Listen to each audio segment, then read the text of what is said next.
Welcome to the fourth episode, or sixth, depending which way you're looking at it. So this is the April. We're in April. I'm fucking no idea what bloody month we're in. We're in April. We were supposed to not swear this episode, and you've done it in the first 5 seconds. Sorry, that's Stuart's rule. Yeah, that's me, really. That's Stuart's rule. So this is the April Year of Shame, Season 8, 2020 podcast. And I am Duane, your host, and I am joined by Richard Purvis. Hello. Stuart, Whitehouse. Hiya. Dave Packer. Hello. And James Yarwood. Now, I know at this point we normally say something to rip the piss out of each other. That's not my style, I'll be honest. So I've actually done something a little bit different this month. I've done a bit of internet hackery, and I've hacked these guys' Pornhub accounts, and I've seen what they've been watching this month whilst they've been in lockdown. And it turns out that Richard has a bit of a Robin Williams fetish, and he's been watching Good Will Humping, and a bit of Jumanji. That's Stuart. so true. Stuart likes a bit of the old Kevin Costner. He's actually a lot better than people give him credit for, but he's been watching The Booby Guard and Throbbing Hood. Dave has been on a bit of a John Travolta kick, and he's been watching Gulp Fiction and Saturday Night Beaver. Gulp Fiction. And James has just been watching some Sean Connery stuff, and he's just been watching The Hunt for Red Cocktober, which, interestingly, is actually not too dissimilar from the original film, because it's about somebody looking for something long, hard, and full of semen. But So, what porn have you been watching then? What porn have you been watching? I've not been watching any. Okay, yeah. But you've been hacking our accounts, so you've seen all the ones we've... No, I've been hacking your account. I've just been watching everything you've been watching. It's just a Tolkien fan, so Lord of the Ring. Lord of the Cock Ring, absolutely. So yeah, these are the guys, and we will be speaking with our dulcet tones into your ears for the next... What it says here, runtime average, like looking at 60 to 90 minutes, but we know we're going to be here a bit longer than that. So... because Dave needs the toilet all the time. Because Dave needs a toilet, and Richard just won't stop talking. Anyway, so we'll just do a quick round robin and see how we've all been doing in this month of April lockdown. So, Stu, what have you been up to?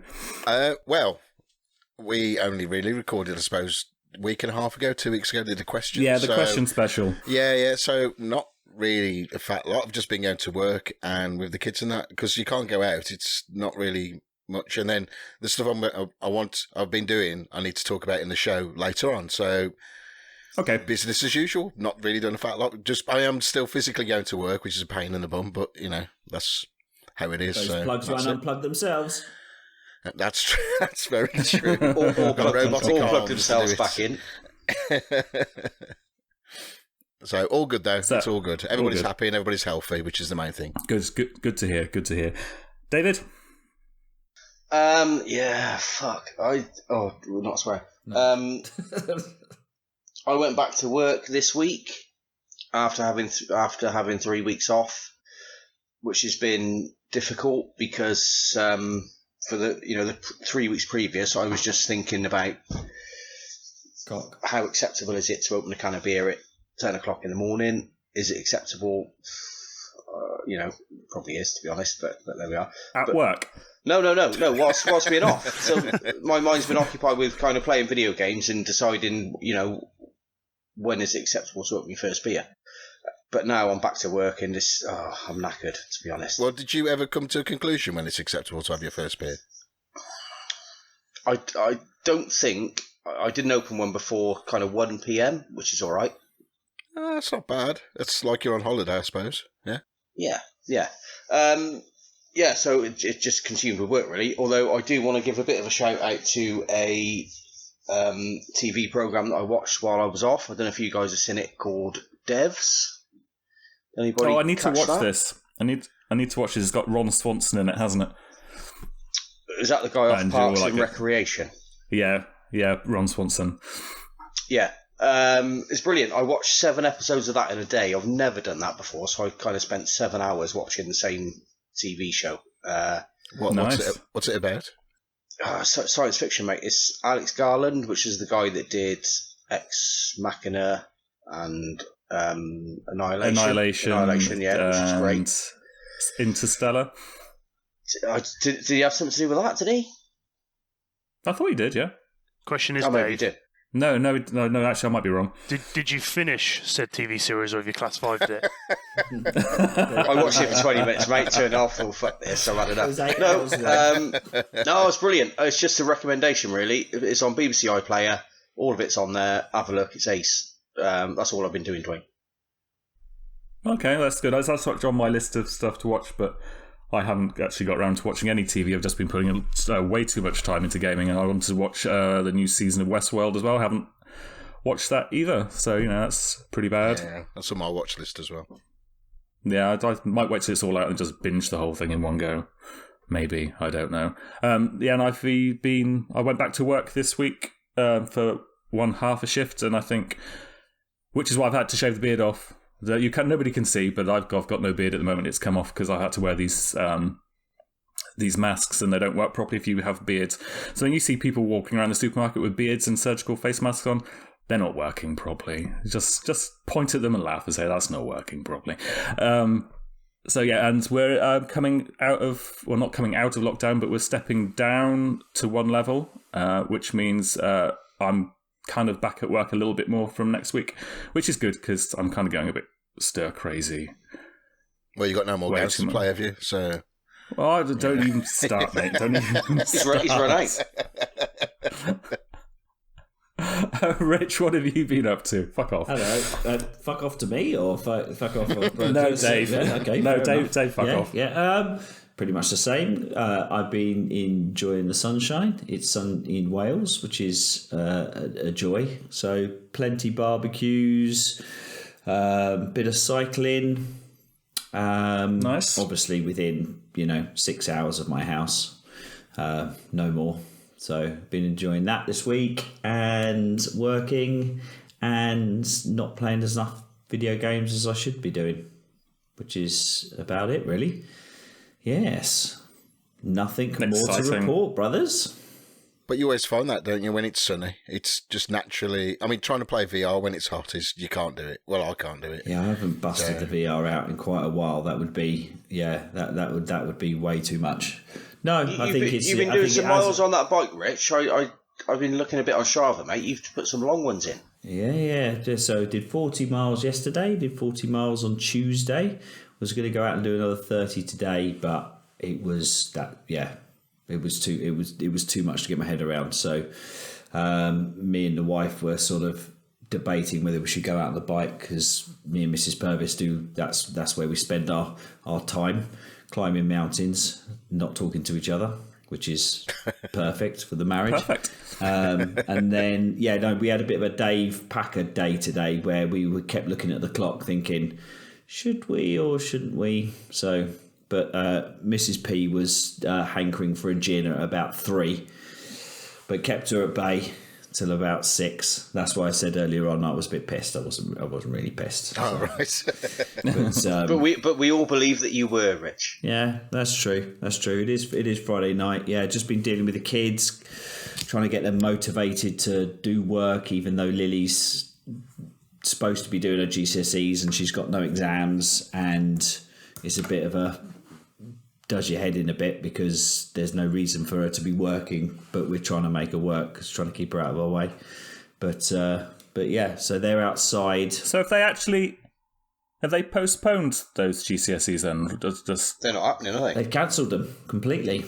They've just outright cancelled. So So there's going to be a whole glut of teenagers who just won't have any qualifications. No, they're going to take the predicted results. Yeah. So whatever they're going to just use those. Oh, I wish that happened when I was at school. That would Basically, they've class 5 the GCSEs. nice. So That's crazy. yeah, so there's been a fuckload of TikTokery going on again. I know I said this. I mean, I get confused about how because we seem to be recording quite a bit, but yeah. So I've been dragged into some TikTokery this week, and that's it. Yes, all good, mate. Look out for those. So does that mean you do? This TikTok's just basically people dancing, isn't it? That's what I thought. It is. I do reckon we should try and do. I reckon we should try and get Duane to do a TikTok. That would be hilarious. If there was something that Duane is not made for, is TikToking. I'd agree with that. I just know there's a lot of things I'm not made for, and I think that's definitely one of them. It would be hilarious. Yeah. But yeah, that's it. That's you. Good. James, how are we doing? Yeah, not bad. I've been doing similar to Rich, just without the cycling. Working, enjoying the sun as much as I can, trying to stay out of the way of the kids while I'm working. And that's about it, really. It's been dull, really. I can't imagine any of us have really done anything super exciting in the current times. It's pretty crazy, really. So yeah, been not a lot. I've got a massive list of things I should have done. Like I should have read a book. I should have done the garden. I should have done DIY. All that. Nah. I mowed the lawn today. Oh, well done. Did you? Yes, thank you. Yeah. Congratulations. Do you not usually mow the lawn? Nice. Is your gardener off or? Well, I am the gardener. Luckily, I have a very low maintenance garden, so I'm happy with that. So it's all good. Fair enough. That's cool. How about you then, Duane? As I was saying, was back at work this week. Lots of gaming, a little bit of TV, lots of board games. We've been sort of digging out the board games. And which is exempt from this challenge, so it's not video games, so it's so we broke up Monopoly quite early on. We're not playing that one again. So you don't say that around the board game crew. Oh dear, they don't like Monopoly. No. Oh, I don't like Monopoly. I don't even know why we've got it. I bought a Pokemon version of Monopoly. I was like, that'll make it better. That's it why really you've doesn't. got it. I've got Star Wars Monopoly. It's ace. I like it. No, it's Really? It's brutal. It's absolutely brutal as a game. It's because it's just me and the girlfriend that we play it, and I play quite tactically. Just the two of you. That's just the two, and it's like I hate. Yeah. Speaking of Monopoly, I did develop a minor addiction to digital scratch cards whilst I was off work, actually, from the National Lottery, and there was a Monopoly scratch card which was £2.50. Oh, hang on a sec. Is this a rule violation? It's technically a computer game. You're doing it. No, it's gambling, mate. It's gambling. No. Well, that's a whole other discussion. Or is that going to segue into something else? I downloaded the National Lottery app, and you just can't help yourself, Dave, can you? Well, I wanted a lottery ticket. But I couldn't go and buy one because that's not an essential purchase, is it? And I felt bad, so I thought and you can't download an app to play the game of lottery because that's downloading an app to play a game. And you are now playing a game. It's not a game, is it? It is. Yeah, it is. It's officially it is. a game. It is. It's a game. Yeah. No, you're just pressing a button. They just make it look like a game. It's not an actual game. Well, to be honest, you don't make any decisions. No, you don't make any decisions. If that was a rule, then Telltale Games wouldn't have a company. No, you don't make any decisions. You're just pressing a button. You get the option to click that button. Yeah, they're quick. Well, okay. Events. If you buy like James and Richard know, like when they buy all the FIFA cards, they don't know what's in the cards. Yeah, it's still gambling. They press that button. They don't know what's in there. You can hold your head in shame, Dave, but you've broke the rules again. It's not us breaking. I don't believe this. Has anybody had a gamble on anything in the last month? No. That doesn't count. It's not. Yeah. You have just broken the rules. No, you have actually broken the rules. What's the point of doing this challenge and then spending all £2.50 a card? How many cards did you buy? Well, I was relatively successful early on. Right. I was buying like standard lottery tickets as well. I can't get my spend notes. I deleted the app because it was getting by the out of control. phrase "I was relatively lucky early on" means you lost your arse. You spent a lot. So those free tickets they gave you to start with, they did you all right, and then suddenly you're hooked, and then you have to start spending the money. So you bought DLC with National Lottery, okay? And I spent 20. Yeah. I put 2 lots of £10 credit in. boxes from the National Lottery, and then lost that after. I had some, some wins and some losses, and then I just deleted the app afterwards. But it's not. They're not video games because you don't make any decisions. No, you're wrong. No, you are wrong. You don't. No, you don't make decisions. You just press the thing, and it says you've won or you've lost. That's not a game. That's gambling. Yes, it is. It's like It's not a game. Of course, it is a game. There's no decision process in it. there is a decision process. Poker is a game. You decide to press the button. I wasn't playing or not. poker. Yeah, but if you don't press the button, nothing happens. You have to. But you did press the button and you purchased and you downloaded an app. Terrible. It's a game. I can turn my PlayStation on. If I don't press a button, nothing happens. It just sits there. It's not. They're not video games. Come on, guys. Fucking hell. Right, Let's move on because this is going to You get. know what? Actually, no. We'll all do a vote. Right, I vote. He's violated the rules. Anybody else? Seconded. Right, that's 2, Yeah. 3. Duane's on my side. I can tell. It's irrelevant. 3-2, you're outnumbered. Only because it sort of evens the numbers out slightly, but you violated the rules. You did. Yeah.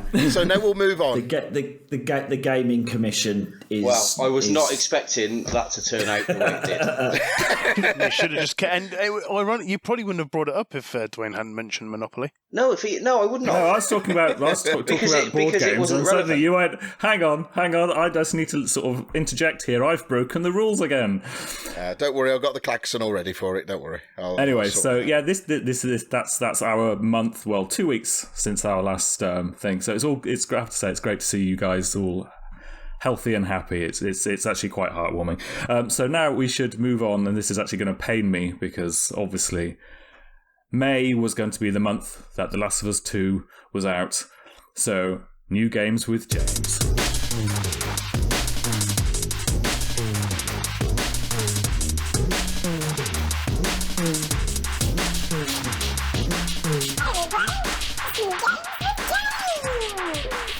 So, James, please don't bore us with some list of inconsequential titles which we're not going to be interested in. What is coming out in May?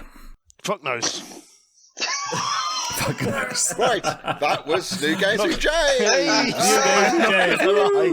I've just been. It's just one of those weeks, shall we say? So I apologise to the public that was so looking forward to the most exciting segment of this podcast. Next week, I will ensure that we do a look back and a look forward. We'll double the size of Games with James next week. Next month. Don't do that. Oh God, we'll be here all bloody night. I mean, we could just look on Games Radar and just go through them. Well, you could do if you wanted to, but let's not. Right then, so I guess it's time to move on to our piles. Right, so I was going to do a bit of a recap, like a roundup of where everybody stood, and then so I asked everybody to send me what they had class 5'd so far this month, and then I looked at Dave's list of games that he had class 5'd, and it stands at 60. Well so I'm done, like, how Dave. the hell? That is well done. How the hell has he played and finished 60 games? So Dave, I'm going to start with you. Can you please enlighten us as to how you've managed to play and finish 60 titles? Right, so I will start by referring you to the definition of a class 5, which is a game that, because I was reading it earlier, a game that you have finished, or a game that you just don't want to play anymore. It's a loophole. Okay, that's It's still not changed our mind of what it is, but okay. Can we take bets on the percentage of these class 5s that he has binned off, essentially? I reckon it's 85. Okay, I'm going to go for 90%. Really? 90%. I'm going to give him the benefit of the doubt. 55 of the 60 he's binned. No, I'm going to give him the benefit of the doubt. I'm going to give him... I think he's completed 55%.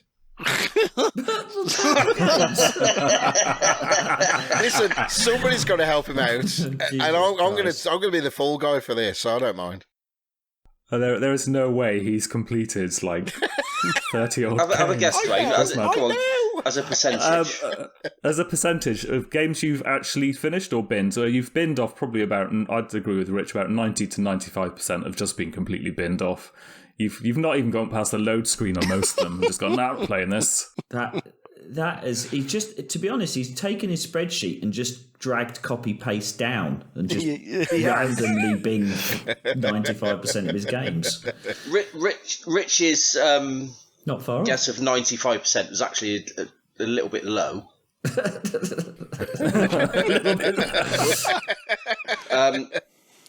Well, of those, I finished 4. 4. Awesome. 4 games. That's decent. 4. Okay, that's good. I'll tell you what happened because Duane. One of them's the National Lottery app. Finished, done. Oh, sorry, 5. One's don't forget the Sims. The Sims, yeah. See, the thing is Dave has broken the rules more times than games he's completed.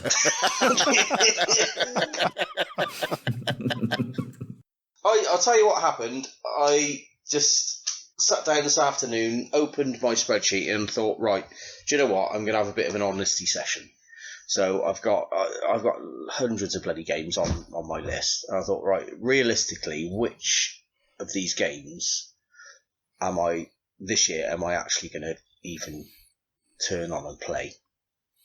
So I thought, you know what, I'm going to go through, and there were quite a lot of casualties, because I thought, you know what, I'm not going to fucking play that. I'm not going to play that. I'm not going to play that. And I was just honest with myself. I thought, I'm just not going to play them. They're not. No, that's fair enough. I mean, I suppose by doing this, we've kind of done you a bit of a favour by actually allowing you to just kind of clear some of the dross that you're not going to touch. You got some highlights of the biggest ones you didn't want. Yes. What have you binned? That's good. Yeah, not all of them. We ain't got this time for 60 games. Come on. Yeah, just highlight. Oh, shit. I didn't write any of those down. I can't remember. I just went through a load. Really well, kind of researched. Did you just go through? It was meaningful. It was meaningful. It was meaningful at the time. When did you? But that was 3 hours ago. I can't remember. You can't remember what out of 60. You can't remember just 2 or 3. Did you not consider any of them? Did you not think of any of them? Like, oh, should I? Shouldn't I? Surely a couple went into consideration.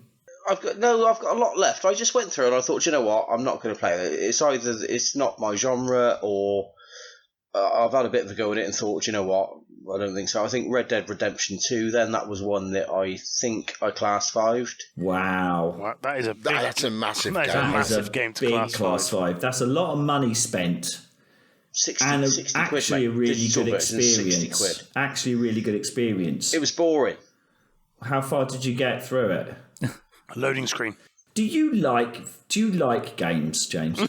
James. Games with James. James. Do you like video gaming? Yeah, of course I do. But Red Dead Redemption, then, it was just boring. It was boring. I put a few hours into it, but it was just they had so many systems and mechanics going on. It was like, okay. They I don't know. They were so interested in what they could do. They just took the fun out of it, I think. It just wasn't fun. Okay, so you don't like games which have systems and mechanics. Okay, that's fine. Not that's fine. Not everyone does. There was just too much going on. I could sympathise with him on this one. I don't think I would ever play Red Dead 2. I've no interest in that game. Yeah, but you play things like Mass Effect. Well, yeah. But that's only because it's a particular genre which, intrigues me, entices me, but stuff like that. I don't know. I think I know where Dave's. I mean, I've not played it. There are 4 mechanics. There's run, walk, shoot, ride a horse. Yeah, right. So, do you remember the horse's bollocks thing? Yeah. When it's cold, the horse's bollocks are going to shrink, whatever it was, like that thing. they put so much time into the size of horses' bollocks, they forgot to make it actually interesting to play. I totally disagree with you on that one, but That's a very controversial opinion. Where was this opinion the other week when we were asking about controversial opinions about games? I did David? mention GTA games. GTA won't come up. So that was one of them. Another one was Drive Club, which is a racing game that's a couple of years old. I like a bit of racing, to be fair, but Drive Club's too simmy. too hard. Well, it's too simmy. A racing game to me should be a pick up and play. Yeah, I like it. Like Need for Speed. Do you like those? That sort of Speed thing. games. Yeah. Right. Drive Club just isn't that, is it? So for the time I was going to put into it, I was never going to get anything out of it. So that went. Did you buy that full price then when it came out, or did you have the PS Plus version? I think I had the PS Plus version. Right. Okay. So there were various decisions made. I looked at them. I thought, I'm not going to play that. I'm not going to play that. I'm not going to play that. So I binned off a lot of games. Anything stand out for you, Duane? Have you got the list? Oh, I tried looking at it, but it's just incomprehensible. It's just absolutely. It's just. There are games on there I've never even heard of. No, I haven't got a lot of games before anybody else cuts in with that. But hang on, let's see if I can get it out. You've probably never seen that amount of great games grouped together in one place, Duane. I don't think. No, not outside of a game store. Where'd you pick these games up from, Dave? Do you just kind of like wander the streets these on all and the jumble PS Plus sales? games, are they?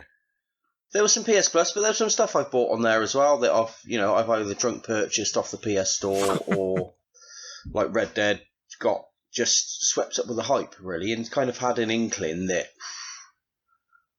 Although Red Dead 1 I really liked, so that was a bit of a strange one, but I think at the time Red Dead I thought I'm not sure I'm going to like that, but then it was the hype train, and then you just think, well, actually, everybody's saying how great it is. I bought it day one. I did it day one actually because I just for the challenge. That's the sort of game you have to grit your teeth and get through.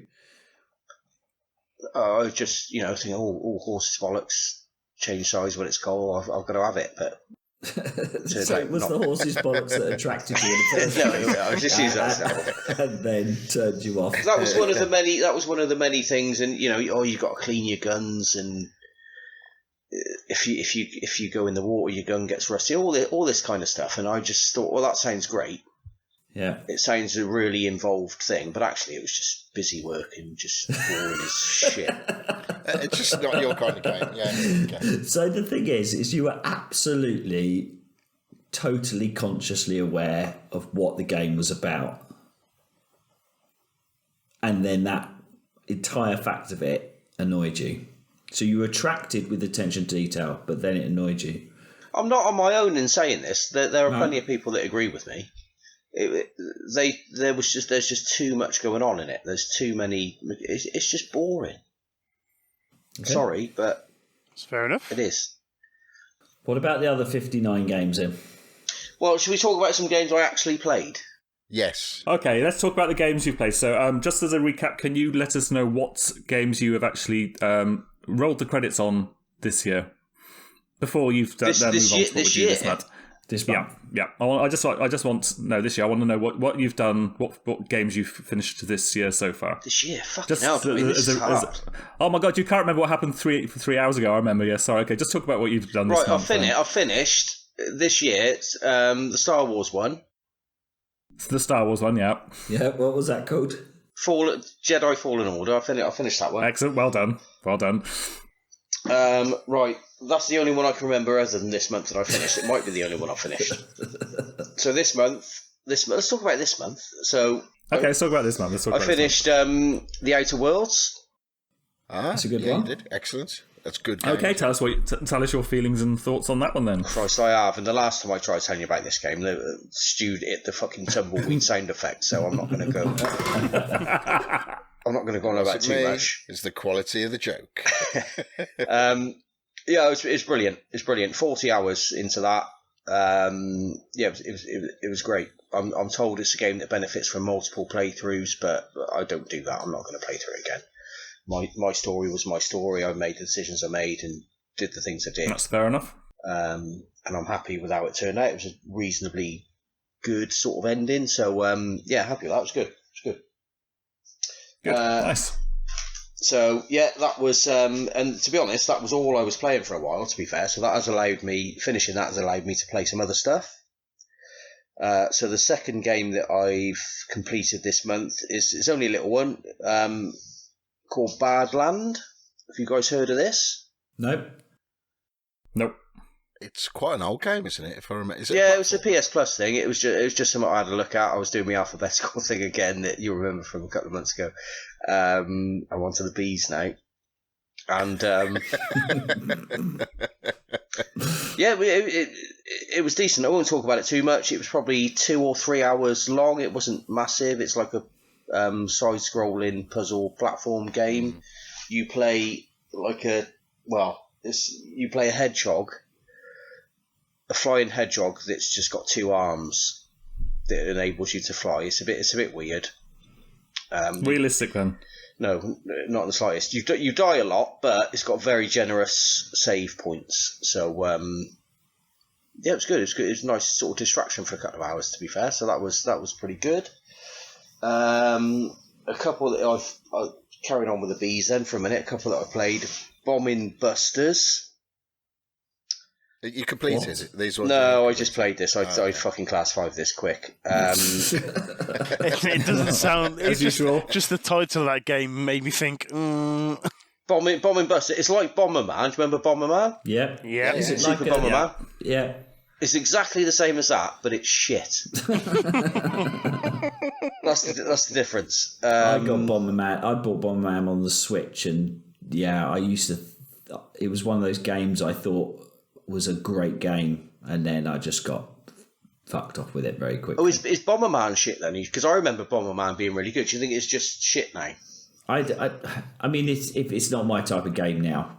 I just didn't enjoy it like I used to. But actually, the one on the Switch is more of a kind of a 3D. I think when they turn these puzzle sort of maze games into a 3D one, it loses something. So, but yeah, so I can see why that's shit. That's fair enough. Yeah, Bombing Busters was shit.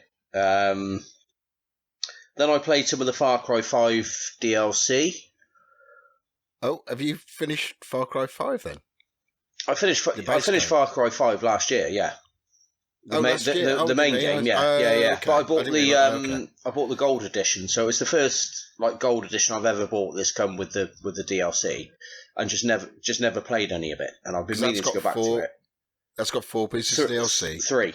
Is it 3? 3. So it's got a Vietnam one, Hours of Darkness, that's called, which I finished that. That was really good, actually. That was I enjoyed that one, yeah. It was good. There's quite a bit of stealth in that. The ending is shite.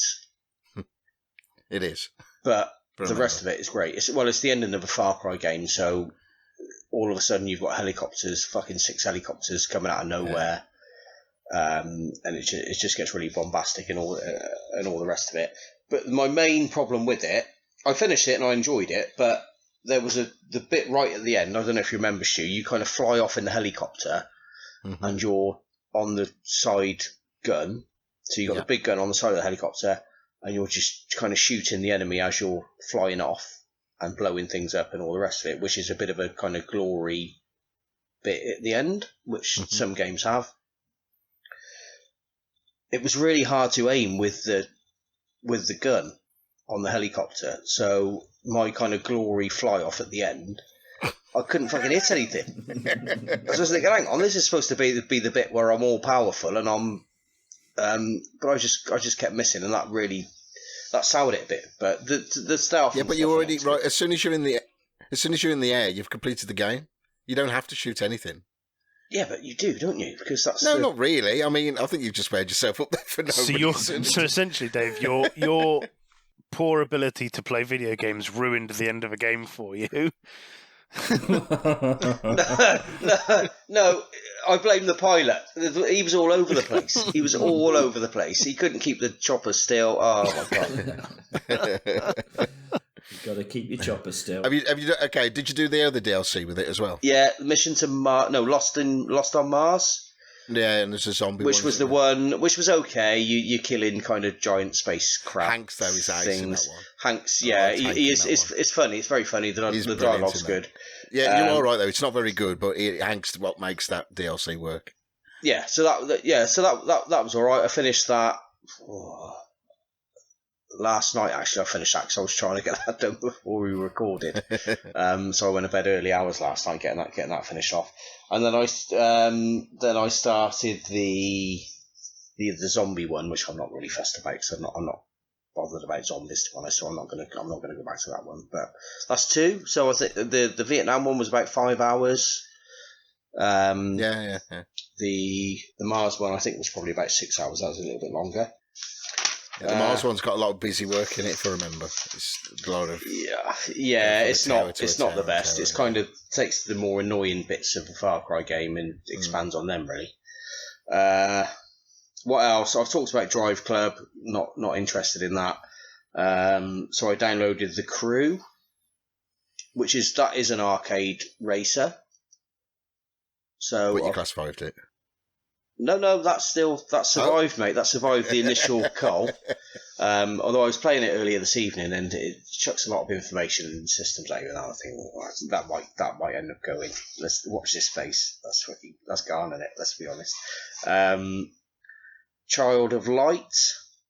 I started. Yeah. Oh, that's a great game. No, mate, not for me. Turn-based combat. It's only about 3 hours long as well. Mate, it's turn-based combat. I can't be doing that. I've got that on my list. Oh, that's a great game. That should be a quick win. Yeah, it's a good game. No thanks. Flame Over. You know what? I didn't like that. No, that got too really hard. good reviews. That's really hard. It was like Cooking with Mama, or what's the... Well, it's a bit like Overcooked with fire. That's it, Overcooked and all that stuff, yeah. And I remember when it came out, because I bought it as well, and I bought it on my Vita. Actually, Overcooked has got fire. It's like Overcooked with more fire. Yeah. So, but I didn't really get on with it myself. No. That was another one where I got sucked in by the hype. I re-downloaded that because I just wanted some couch co-op playing games to play with the lad whilst we were off. But that's only single player, but it's too hard. And then there was a couch co-op one called Dungeon Punks. You heard of that? Anyone? I think so. Nope. No. Fucking rubbish. Vague. Absolutely rubbish. Yeah, shit. We played a game and he even said this is rubbish. I said, yeah, it is, son. Let's get rid of it. So that went. So you're getting your son to class 5 stuff as well. Yeah, you got to start them young, mate. Oh yeah. Look, if it's too hard, just give up. There you go. Yeah, that's my philosophy on life, isn't it? It's like that. Can't do that. It's too hard. So that was it. So a decent month, I think. Finished 4. I was happy with that. Impressive. And I class 5'd a lot, but to be honest, I was honest with myself and thought, you know what, I just ain't going to play these fucking games. I can't remember now, but how many did you start your list with? It was like 200 or something. He's about 214, I think. It was a lot. It was a lot. It was a big number. Okay. I suppose you've done the right thing. It's a shame you can't really remember the ones you've called, but there you go. Well, no, I can't. I've got it on the spreadsheet, but I'm not going to get it out now. It doesn't make for great radio, does it? So we'll leave it there.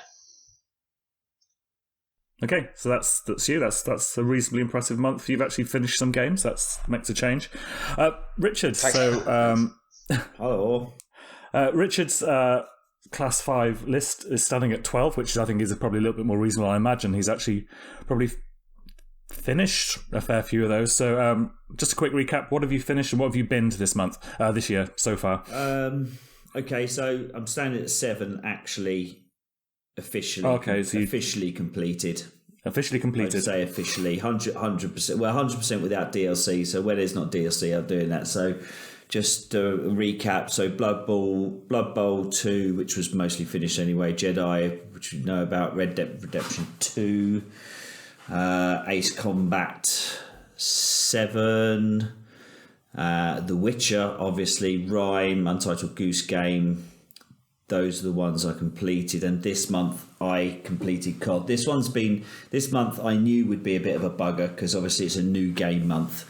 And as I said, I've bought Call of Duty and got completely and utterly addicted to Warzone and the multiplayer, which is all I've done is swap a FIFA addiction for a COD addiction. So that's it. But I did commit to finishing the campaign.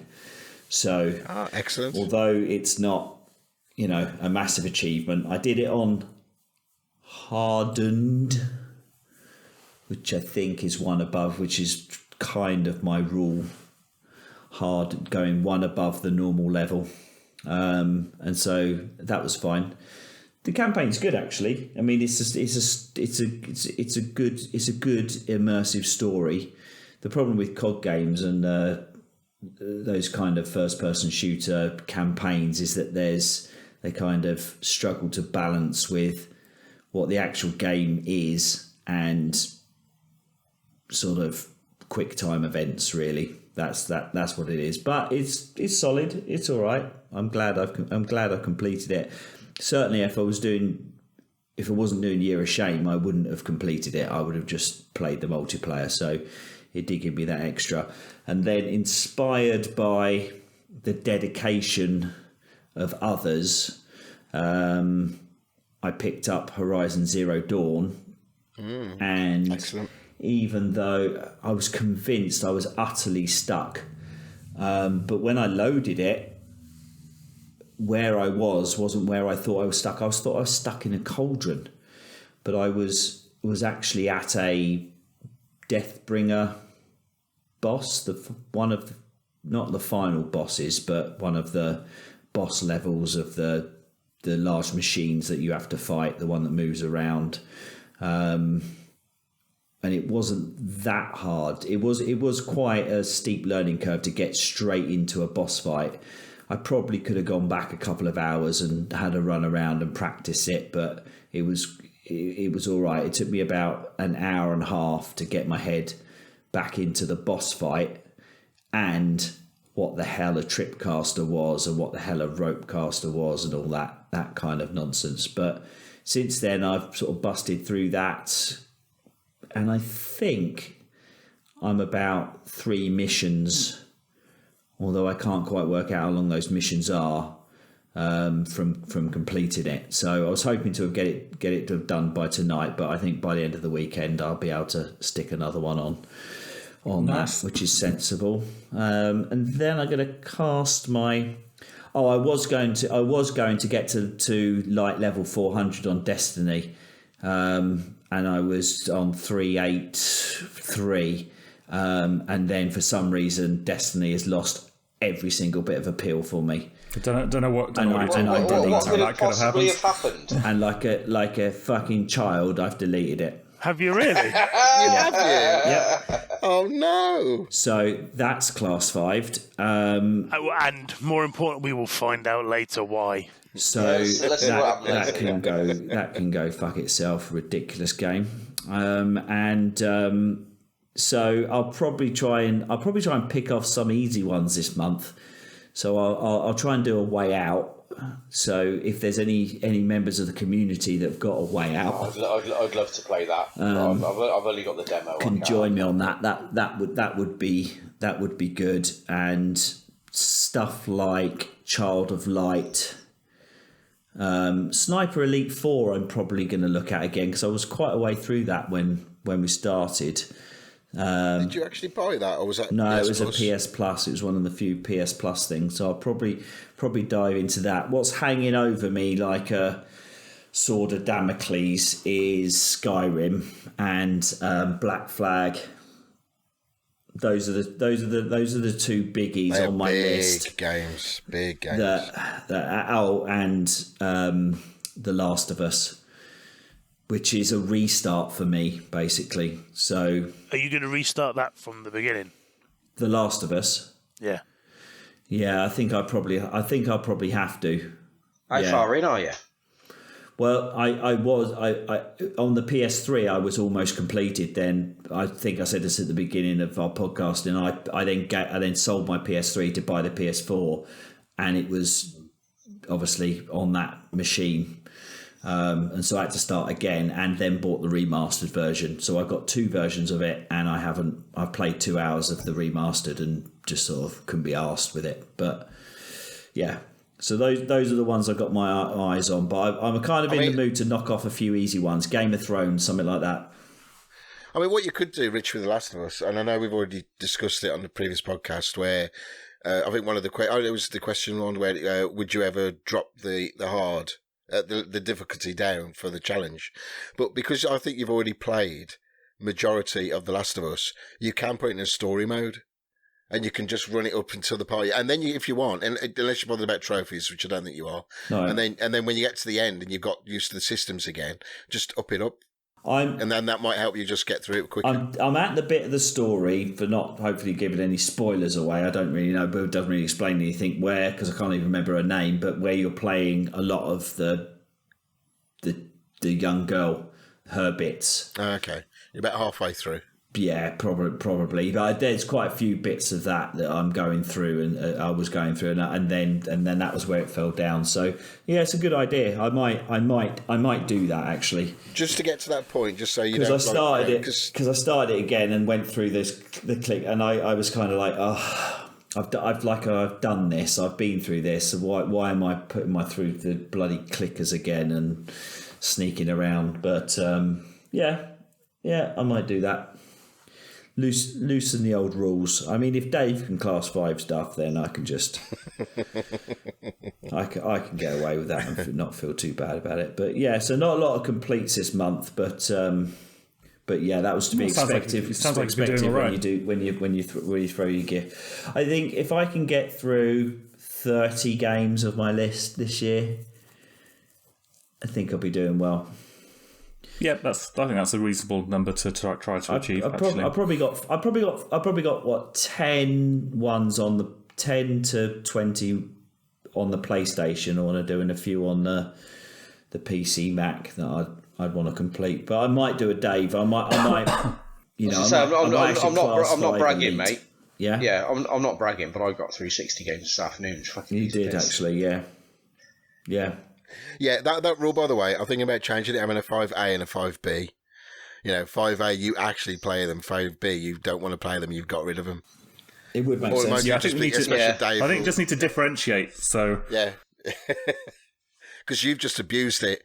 You've abused it with the rules. No, I haven't abused it, and I did think that when I was doing it earlier, because 5 means you've completed it, or you just don't want to play it anymore, and that's a pretty wide spectrum. Well, especially when there's you about, yeah, you're right. So yeah, that's my pile. Nice. Stu, how's your April been looking for gaming? Not too bad. I mean, it's the same old story with me. I only get to really play on an evening, getting quite late, really, so because the kids are around. But my current total for Class 5s actually completed, not to bin off, is 5 this year. That's pretty good. Yeah, and I think. Did you say 30, Richard? You want to complete this year? I don't think I'm going to get around that number. I'd be surprised if I do 15. To be fair. Yeah, but they're not. Probably another 5 biggies. Yeah. The rest are ones that I'm most of the way through, or they're things like Child of Light, where I should just sit down for an afternoon and get them done. Right. So the ones I completed, the first one I completed of the year, I believe it was Puppeteer, which I really enjoyed. I didn't go for the trophies on that one, so but it's 100% to me. So I'm just going to go to it. Then it was Assassin's Creed, which you all know how long that took. Right, I really enjoyed it, and I got the platinum. So then Republic. Oh, I'm so happy. Love that. Love that. That game is rubbish. That's it. Why are you finishing rubbish games? Well, no, because as I said on the previous podcast, I was nearly at the end, and what was the whole point of me going all the way through? And to be fair, I enjoyed the first, the half of it. The first half was really good, and then it all went downhill. And then when I realised how bad the systems were to control, because there was no real difficulty. the difficulty was you fighting against the controls, and then the story just fell apart at the end, and it was just like, oh, anyway, I was happy for that to go. So that's class 5 for me as well. I actually managed to finish Valiant Hearts as well. Nice. That was great as well, and it was so annoying. It's a bit like you there, Rich, with The Last of Us. I was so at the end when I first loaded that game up in 2014. I was literally about half an hour from the end. I would have completed it, but anyway. But I had to start all over again because I didn't know where I was and that. So, and it's a nice story. It's quite jarring. It's one of the, because the facts in there are like truthful, and so it's a bit like, oh, you know, it's not. It's a computer game, but it's a bit, you know, that. So, but you know, really enjoyed that, and I actually got my Far Cry New Dawn platinum trophy. A summary from the community. I think her name was Cute Pixie.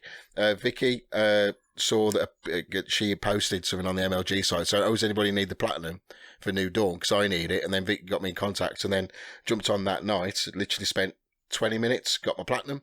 I've been a year waiting for that platinum. It's one you had to do with someone else, was it?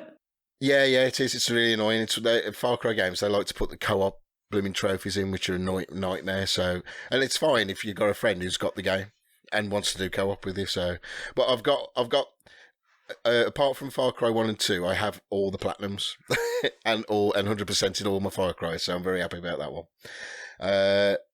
So that's my total so far. So that's 5 complete, done and dusted. Because you're like the opposite to Dave. You won't play. Although you say you won't go platinum, your default position is to try and platinum a game. Yeah, I think you're right though. I do look at I wasn't going to platinum Assassin's Creed, as you know, but then when I got so far, and again, I wanted to stay in that world, I went, oh, when I looked at how many trophies I got left, I went, oh, might as well. It'd be rude not to, you know, but I'm not. It's like, for instance, I could have gone for the platinum in Puppeteer, but no. And Valiant Hearts, it's all about just collecting stuff. That was it, really. And I just couldn't be bothered because that would have been multiple playthroughs, and I just didn't want to bother. So I think the game's got to really capture me, really, for me to be really into a platinum. And I'll probably be more go for a platinum than probably other people in the group. But, you know, so... did you want to know about the other games I've just started as well? No. Yes. No, talk about what you've been up to. No. Okay. So right. So it's all about the dogs this month. I started Watch Dogs 2 and Sleeping Dogs. Right. Love Sleeping Why did I buy Watch Dogs 2? Why? Watch Dogs 1 was so bad. So bad. Yeah. And I thought, oh no, the Watch Dogs 2 is all right. I have never been so bored and frustrated. The driving in that game is so annoying. Why did you buy it then? Well, no, because again, I got the hype. No, I was into the hype afterwards, actually, way after the game came out. But because on the PSN, I think there was the full Ultimate Edition for about, I think it was £20, and I played the demo because I believe they released the demo, and the demo was okay. It was you infiltrate a COTS base, and it was all stealthy. You had to hack into computers and all that. And I thought, oh, okay, I quite like the way this is going. Playing the actual game, okay, that is the very first mission, the demo, and then you meet the characters. You want to kill them all. Yeah. Every single one you There's hate. Absolutely you hate nothing endearing about any of them, and you just have no interest in helping them or even. And I tell you, the one bit. Yeah, the one bit where it was not even that far. I'm probably in. I suppose you class as the intro missions. So this one, I had to infiltrate a car park which has been guarded by police to steal a car which has been used on a movie which is about hackers. So a hacking group I'm in don't like it because they're dissing the hackers. So, okay, and then I managed to get in. After about an hour it took me to do this because the systems were a bit all over the place. And also it's one of those games, it bombards you with so much information far too quickly. You have no idea what you're doing. Yeah.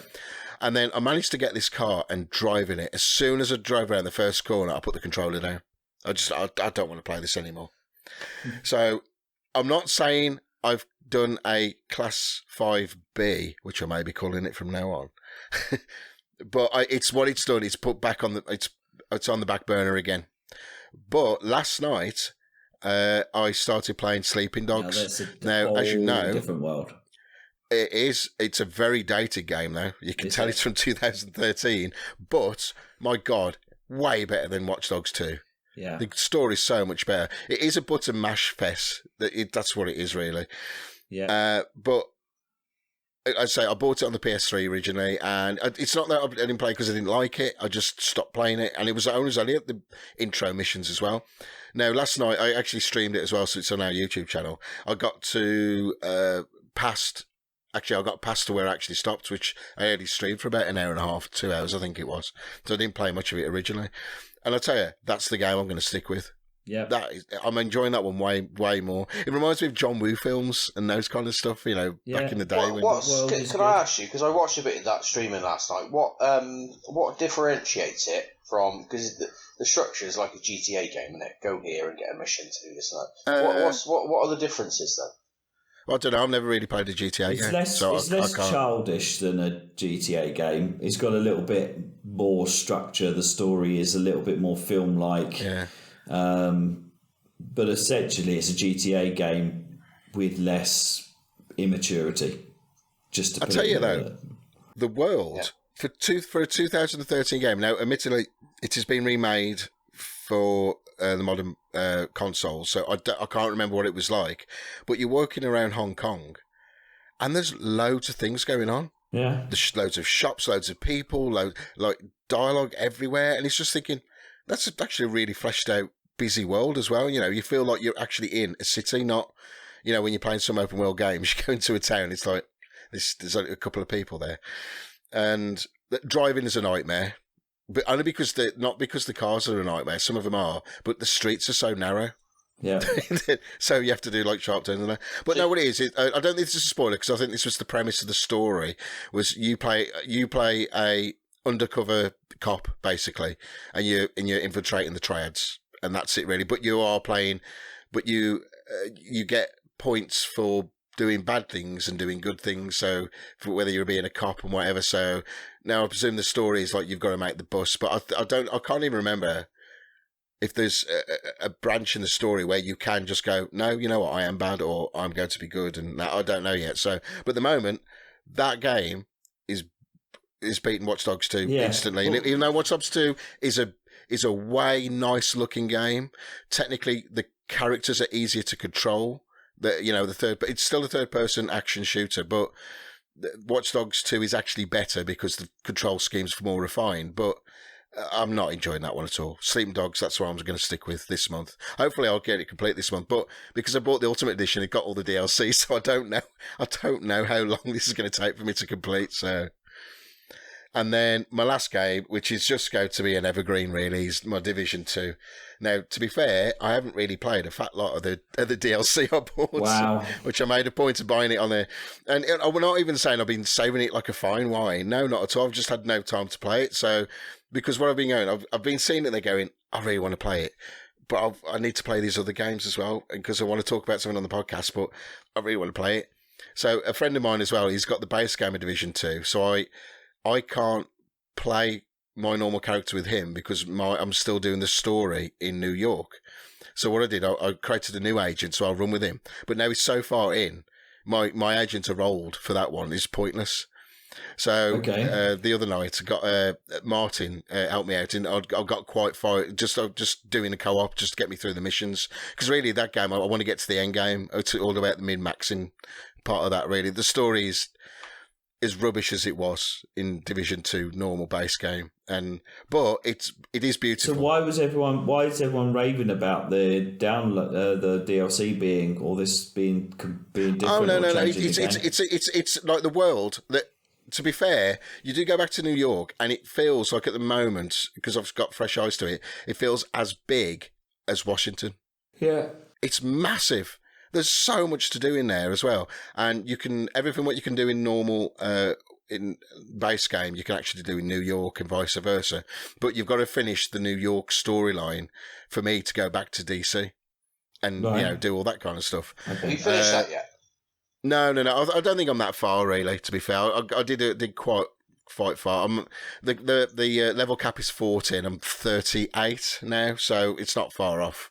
And then I won't be far off the end game. But it's one of those games, though, it's going to be my go-to game. It's my relaxing game. I tell you, as soon as I finished Republic, I was like, I've had no more. No, I'm putting Division on. I know what I'm doing in Division, and I'm enjoying that. So, and it is good. I mean, it's the story content is as much as probably the normal base game. That's what it is. However, I prefer New York in Division 1.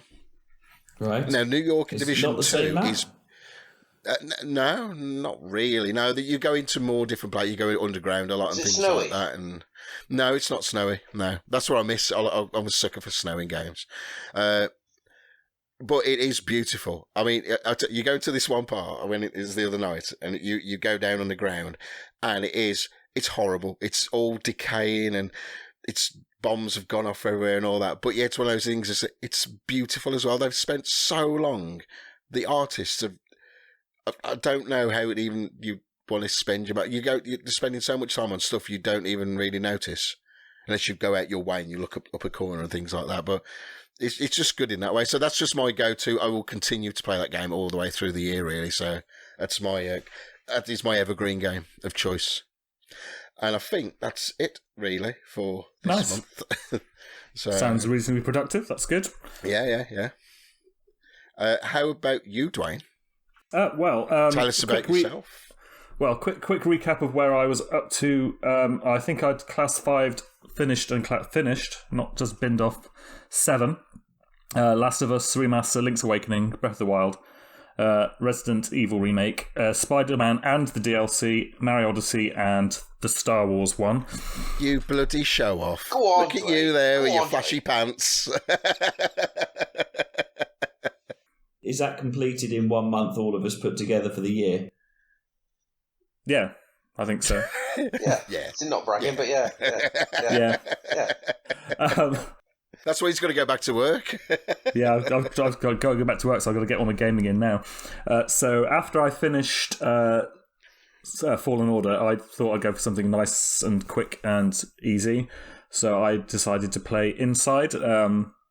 So that's made by the same people who did Limbo. I don't know if you played that one. Yeah. It's kind of move from left to right, solving puzzles as you go kind of thing. I think I managed to finish it in about 5 hours. I really enjoyed it, but at the end, I don't know if you've played it, but it gets weird. So you basically play like Limbo. You play as like a boy, and then at the end, you turn into like this massive ball of flesh, arms, legs, limbs, like an adult, like a weird monster thing, and it just gets quite weird. So I was like, okay, I enjoyed it, finished it. So that one's gone. Then after that, I decided to go back into a game I was really looking forward to when it came out, and I bought it, played it for probably 2 hours, and then for some reason stopped. Don't know why. Probably Destiny. The Last Guardian. Okay. Always fancied that. Did you like it? Absolutely stunning game. Absolutely beautiful. Looks amazing. You hear so many stories of people love it or people hate it. What's the appeal? Is it just graphically? It's I just sometimes I like a game where you don't have to have too much stress. So it sort of might, like, you can kind of just take in the world and kind of solve puzzles and that kind of thing. And I think that kind of ticks those boxes slightly. But whilst there's not a lot of like battling going on of enemies, you do spend a lot of time battling the creature, trying to get it to do what you want it to do. And apparently this was a design choice by the company. I've looked into this because it's basically a cat, I think, like a weird cat. Cat. Eagle. I think they called it cat. Yeah, cat bird. I think they called it. Yeah. Yeah. So anyway, so yeah, it behaves like a cat. So basically, it ignores you when you try to get it to do something. I was stuck in one room for about 40 minutes trying to get it to jump up to a ledge so I could climb up it and then get into the next section, and it was frustrating as anything. I persevered, really enjoyed it. It was a nice game, but I could have done without those. This is the same guy that did Ico and Shadow of the Colossus, right? Yes, so it's essentially it's the third game in that that sequence. They're not like true sequels of each other, but they're kind of like spiritually the same. I enjoyed it apart from the How does battling. it compare to the other two? Because I love the other two. Yeah, it's up there. I mean, if you enjoy the other two, then I think you'll enjoy this one. Just be prepared to be annoyed and swear at this cat bird thing. It is annoying. After that, I then restarted Sunset Overdrive. Now, I bought this when I was in the UK on my Xbox One. I had to buy another Xbox One here for my gaming purposes, so I had to buy the game again because my game save was on the other console back in the UK. It's made by the same people that made Spider-Man, and when you play it, you can really feel it. It feels very, very similar. So if you've got the opportunity to play it, I say do. It's actually really, really good. Actually, the same guy does the voice of the male character in Sunset Overdrive as Spider-Man. I thought, I was playing, I recognise this guy's voice. I was like, this sounds like Peter Parker. Yeah, I really enjoyed it. It's a bit crazy, a bit mental. So I liked it. I kind of just blasted the main campaign rather than kind of doing the challenges. A lot of similarities. So if those who've played Spider-Man, when you have the bit where you're kind of hallucinating, there's kind of a bit like that as well, where you have to kind of get across the city because the floor is lava, essentially. But I enjoyed it. It was good. So that one's been struck off as well. And then after that, I decided to sort of another quick, easy one, Octodad, Dadliest Catch. I downloaded it, and I thought, do I start again or do I pick up where I left off? And I thought, I can't be bothered going back. Can't remember how much I played, but it's one of those games you just push the buttons and hope for the best anyway. So I decided to just pick up where I left off, and was actually quite close to finishing it apparently. So I kind of got that one off quite quickly. So that was my finished for April games. What is it, Duane? What is it? I think it's on my list. I don't know what it is. So basically, you are a octopus pretending to be a human, married to a woman who has no idea you're an octopus. I mean, seriously, who thinks these bloody games up? It's kind of like a weird. She's got no idea, not even at bedtime. No, and they've got kids. So even at one point, the kids are like, "Go, well, how does this work? You're an octopus." So even I know the basics to know that that's not going to work. But anyway. And you've basically got to move around the world and not people get suspicious of the fact that you're an octopus pretending to be a human. It's silly, but it's enjoyable. So because I'd actually finished that, there was a couple of extra missions. One was set in a hospital, and that was quite fun for somebody who works in a hospital. It's like, really? You're gonna keep that there? Anyway, I just don't know. And then after that, the point of the game is to hide the fact that you're an octopus. Yeah, and just do basic human things like make coffee and go do the shopping and go for a trip to the aquarium. But each part of your control is on the left is your left hand, and then so the shoulder buttons, the shoulder buttons move your arms and your legs, and you have to use the direction buttons. The control sticks to sort of move in the direction. It's very weird, it's very silly, but I would hate to play that game. I know what it's about. I just don't like those I like the sound of that. over the top physics. It's fun. It's fun. Yeah. It's fun, but it's done now. So will I go back and play it again? Probably not. Then I have decided to tackle one of my biggies. I started Horizon Zero Dawn. Oh, okay.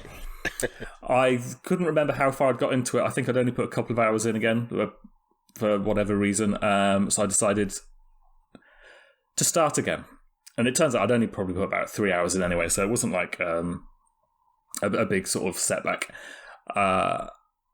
Really enjoying it. It's an awesome game. It looks absolutely beautiful.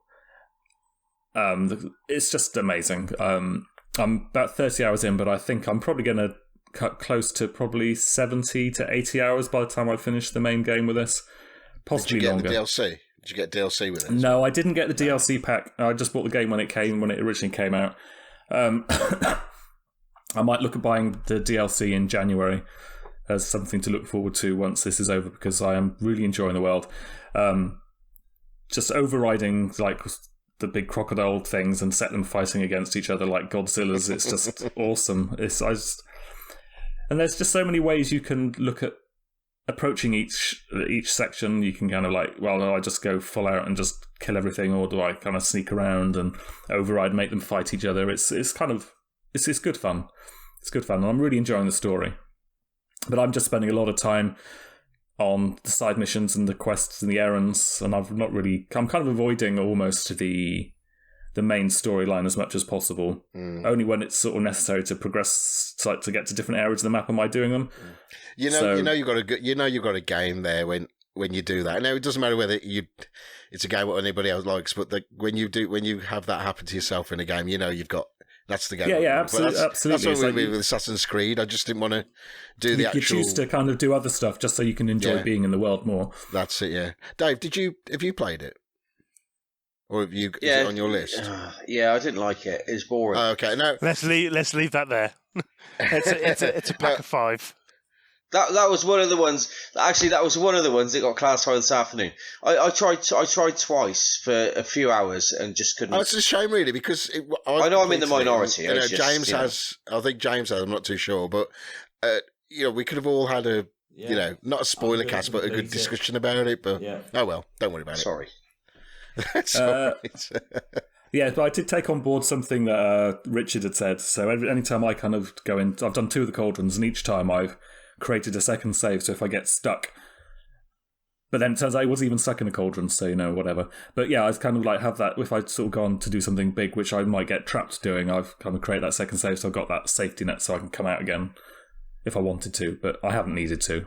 So is that a thing within the game then, that you can get stuck? Only if you can't like beat the thing, because you can't. There's like the cauldrons, you can't come back out. I think if you do a quick save, it's not there to go back for. So if you quick save, no, absolutely. You can't go back through the quick saves. You can manual save and go back.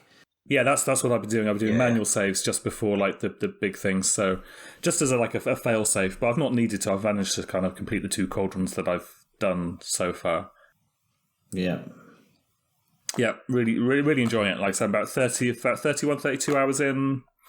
Like I foresee a lot more time being spent on this one. So because my pile progress is probably going to slow down a little bit now with this one, I think. Yeah, I've found that if you're not prepared to go into a fight, it can get quite frustrating. So if you haven't got enough, even if you haven't loaded enough ammo, because every time you die, you go back to the save before. So if you've saved and you hadn't got your ammo back, you hadn't got enough health, you go back into that fight exactly the way you were. So it can. That's where the frustration can be. It's not that you couldn't have done it. It's just when you quick save before, you didn't, upgrade your weapon.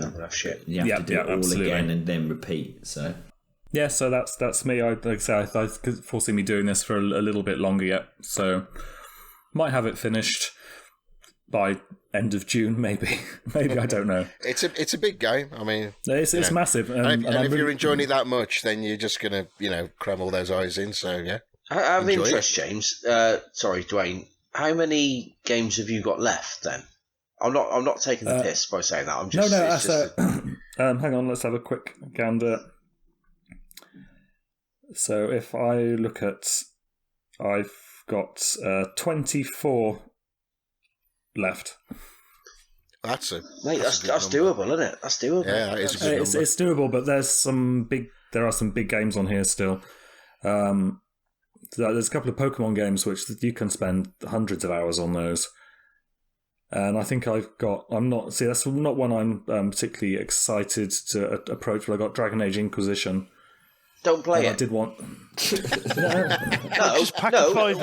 Wait. Let's have a discussion about this. You said I'm not particularly excited, so don't bother.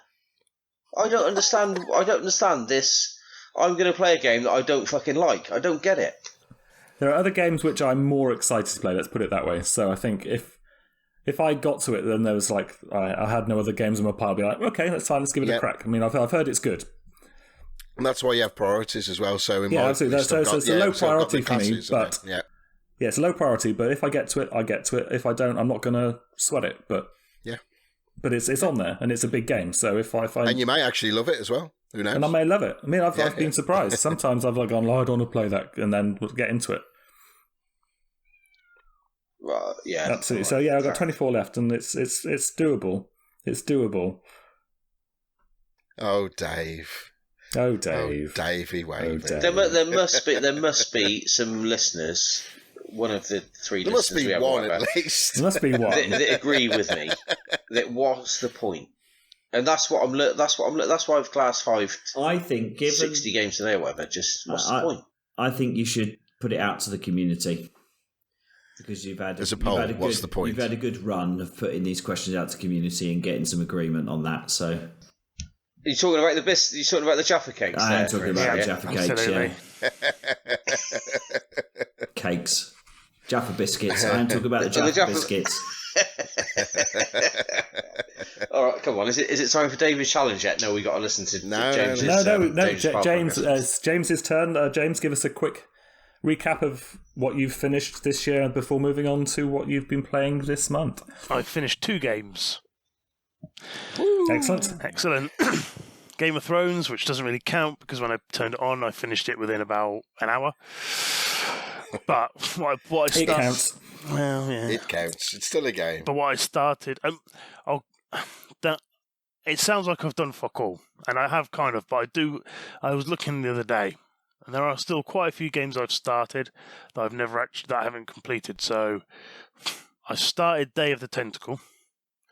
No, I played that. That's cool. I played that when it was out on the PC years ago, and loved that game. So It's quite a quick game. That is quite a quick game, apart from the obscure blooming puzzles at times. it is a quick game if you get the puzzles, because those puzzles are a real pain in the arse. Yeah. Starting a puzzle game that is supposed to be quick can actually make it quite frustrating because you're thinking, I just want to get through these, and then you can't enjoy the puzzle because you're wasting time. So, But James, what's the point? What's the point? It depends if he's enjoying it. If he's enjoying it, play it. If he's not enjoying it, don't play what's the point? I am. No, I wasn't. When I turned it back on, I thought, oh yeah, I remember this. I remember some of the puzzles. I was like, this is a great game. I don't know. And then, as with everything else, I just probably played Destiny. I'm about 3 hours into Everybody's Gone to the Rapture. Oh, that's good. Okay. I really enjoyed that. I really enjoyed that. A lot of people didn't like it, but I was ones who did. I've really liked it as well. Yeah. Shenmue, one of my my favourite game of all time. Yeah. If I'm honest. What version are you playing? It's the PS4 version, so I bought this because there was a Kickstarter for Shenmue 3. Yeah. And I was like, oh yes, can't wait for that to come out. So as soon as Shenmue 1 and Shenmue 2 came out on the PSN store last year, I instantly bought them. But I hadn't played them, but I turned Shenmue on either at the back end of last year and then played it quite a bit in January.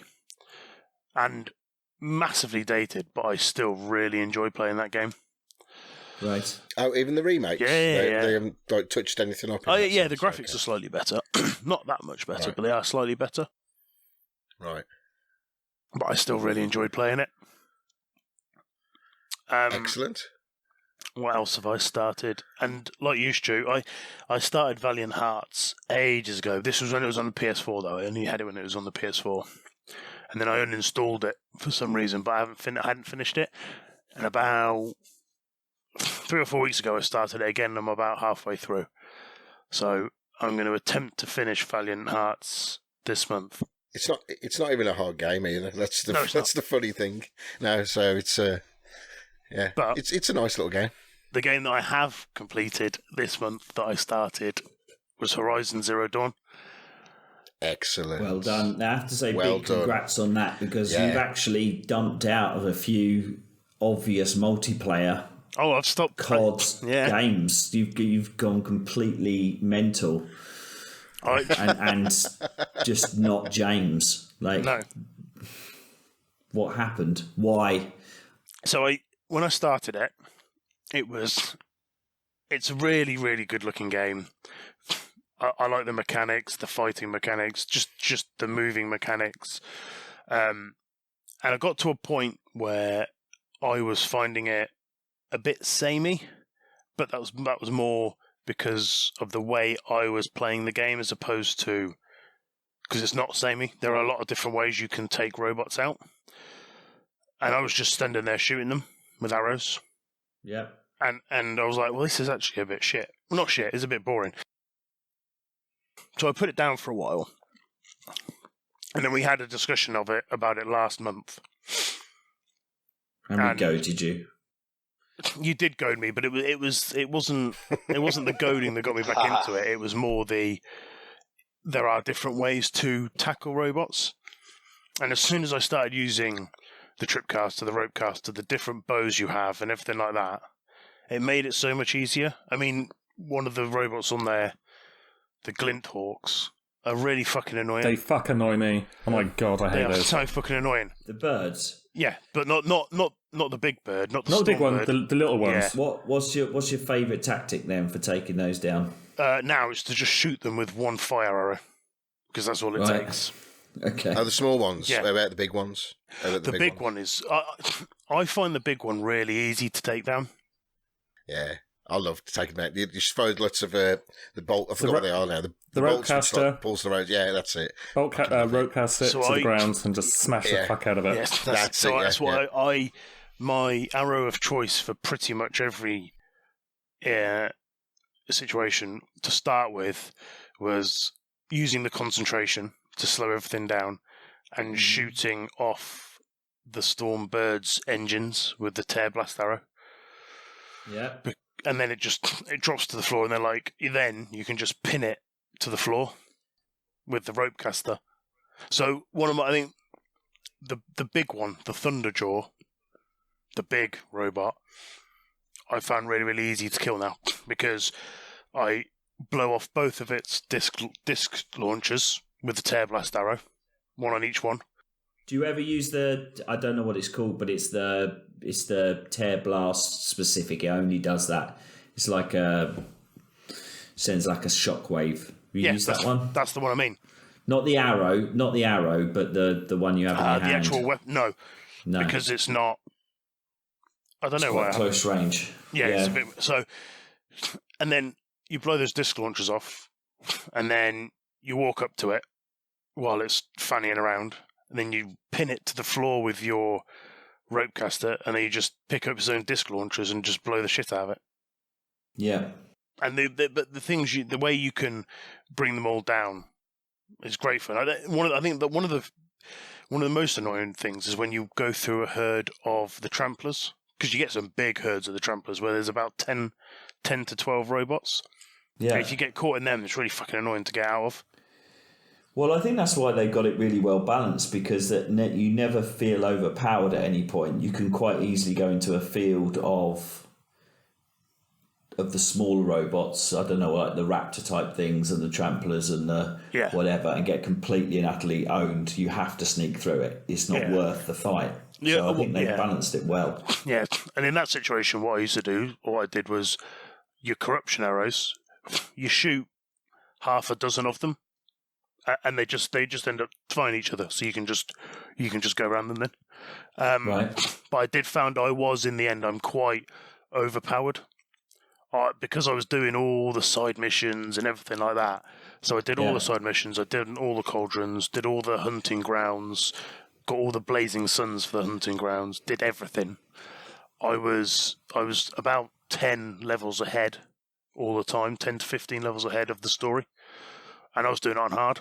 You know, on some of the side quests, I don't want to spoil this at all, and if you haven't done it, but have you had a side quest where you find a character in a small shack and they ask you to get various objects for you? Have you had that one? I have not come across that one yet. It's really funny. Okay, I don't want to say it will spoil it all as well. So I'm surprised if James, if you haven't done all this major side. This one's quite a hidden side quest. Maybe I haven't found it. Yeah, I found it by accident. No, I didn't go. You know, I just stumbled across it. So I haven't done all the side quests. Okay. I mean, I've now mainlined. I've done the story. What I do like about the game is now that I have completed the stories, it puts you back to just before the final mission, and it says so where you can now go off and do pick up your Bannock figures, do the things you haven't done. And so now I've gone into the Frozen Wilds because I hadn't done that before. Yeah.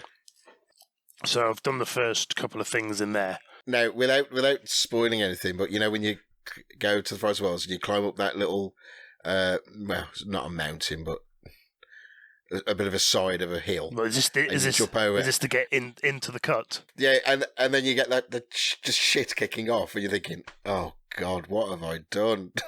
I remember going into there. I was really high powered as well, and I just got owned completely and utterly. I had to run off. Yeah, so so when I climbed up the first, when you get into the cut, this is before you get into the Bannock camp. There was only one robot there. Oh, really? Yeah. So I don't know what happened. Oh, I had 3 or 4. Yeah, there should have been, but there was only one. But it was half injured. Oh, okay. So I don't know what happened. But anyway, It was weird because people had said that. People had said when you get to the top, there's it'll be interesting. It obviously adjusted the game's difficulty based on the skill of the player. Very funny. We'll give it a lame robot. So you'd have no robots at all then, Dave. That's good. Fucking hell, do I leave it out? So I've rolled the credits on the main story, but I am gonna put it down for a bit because I don't want to. Because you asked me the other day, Stu, if I was going to platinum it, and I said no because I'm not that sort of person. But I turned it on the other day, and I did start to go around and get a few of the figures, and I thought, actually, this is something I could probably sit down and have a go at platinum. Yeah, the only one you have to do, which is annoying, is the new game plus. I think to get. Do you have to do that to get the platinum? I can't remember. No, I don't think so. That's separate. No, you're fine. Because if you do new game plus, the secret is just get your new game plus and put it in easy mode and only do the story, the main story, and you're done in 20 hours. Done. It's amazing though that you say that, and it's 20 hours. That's still a long time. So, well, no, I know, but like to the game where we play games, 20 hours is not that long, is it really? So it's an evening. I love that game. Yeah. So it's an evening. So because you're drunken haze. Yeah.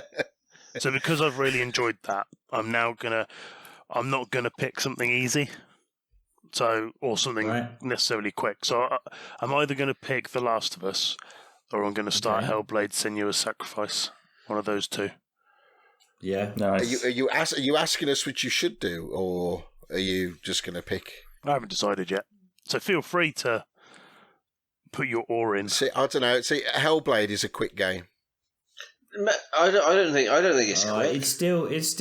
It's still 20 hours if you. It is. No, I don't even say that. 10 hours at least. Well, I don't know. It feels like 20 hours. It's a good game. Does it feel like 20 hours because of how powerful supposedly the story is? No, I have issues with the story, which is going to be quite controversial when we talk about it. But I would like to talk about it when you finish the game. Yeah. Because Duane and Dave, are you playing it? Are you going to be playing this game? I've finished it. Have you? Okay. Yeah. Hang on. About you, Duane, are you? It's one I was thinking of getting, maybe, but But you haven't got it yet. So when James finishes it, do we mind if we go into like spoilers about it? No, that's fine. Like that? That's fine. Okay, well, yeah, because I think we ought to. Yeah, just think. Yeah, play Hellblade. In that case, then I'll play Hellblade. Play Hellblade. I think it's you won't have to, because you won't do Last of Us this month. It'd be nice to have it. It'd be nice you have 3 games or 2 games. And you know what I'm worried about? Last of Us. I am worried about Last of Us. Last of Us I find is an incredible game. However, you could also be. It could also be very overhyped, and so you'll be playing it going, "What's all the hype about?" Yeah, I think a lot of people have played that as well. But it's probably 5 years old, is it now? So that's the thing. Is it 5 years old? It is. I love the game, but I understand. It's like anything. You overhype anything, and when you start playing it, you go, what the... Well, when did Horizon Zero Dawn come out? 2017? 2017. So that was 3 years old, and that was hype. That was massively hyped. And to be fair, for good reason, I've really, really enjoyed that game. Great game. Hellblade isn't as long as The Last of Us. It just seems like it is. Well, we'll have that discussion when James has finished the right. game. So that's what I've been doing, and obviously I've done the standard playing a bit of FIFA, but nowhere near as much because I've been too busy playing Horizon Zero Dawn. Excellent. You've embraced the single player gamer, and I love you for that, James. Well done. I was always a single player person, and Fallout 3 killed it when I just stopped my progress when I couldn't go any further because I'd two people. I could either go one way or the other. One person or another person, they were both dead, so I had nothing to do. And that was the end of my single player for a long, long time. Now you're back on the horse. After Horizon Zero Dawn, yeah, because that was bloody awesome. Back on the strider, as they say. Okay, thanks guys for that recap and sort of catch up on where we're up to. Now it's time for the highlight of the show. This one should be good fun. We are moving on to Dave is Challenged. Dave is challenged.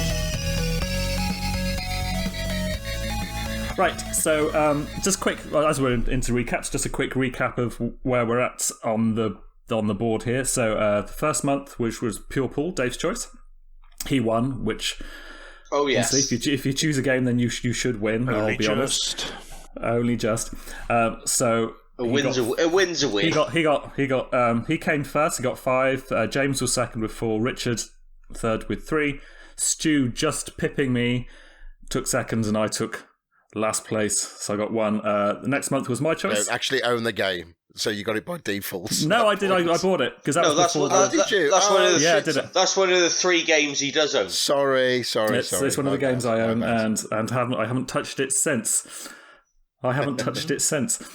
Yep. So for February, my choice, Resident Evil 1 Remake. I came top on that one, and it'll be the only time I come top. So I claimed 5 points. Dave, because no other bugger decided to take up the challenge. Dickheads.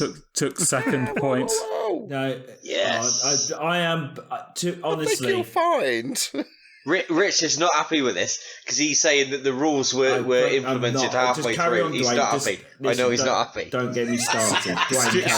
Stu managed to grab a couple of trophies, took 3 points, and Richard and James didn't even bother. I got a couple of trophies within the time scale I was supposed to earn those trophies. Is that what I think we decided it was within the time scale of the challenge. It was, wasn't it? Yes, we did. It was. Absolutely. Not trophies I earned in 2015. No.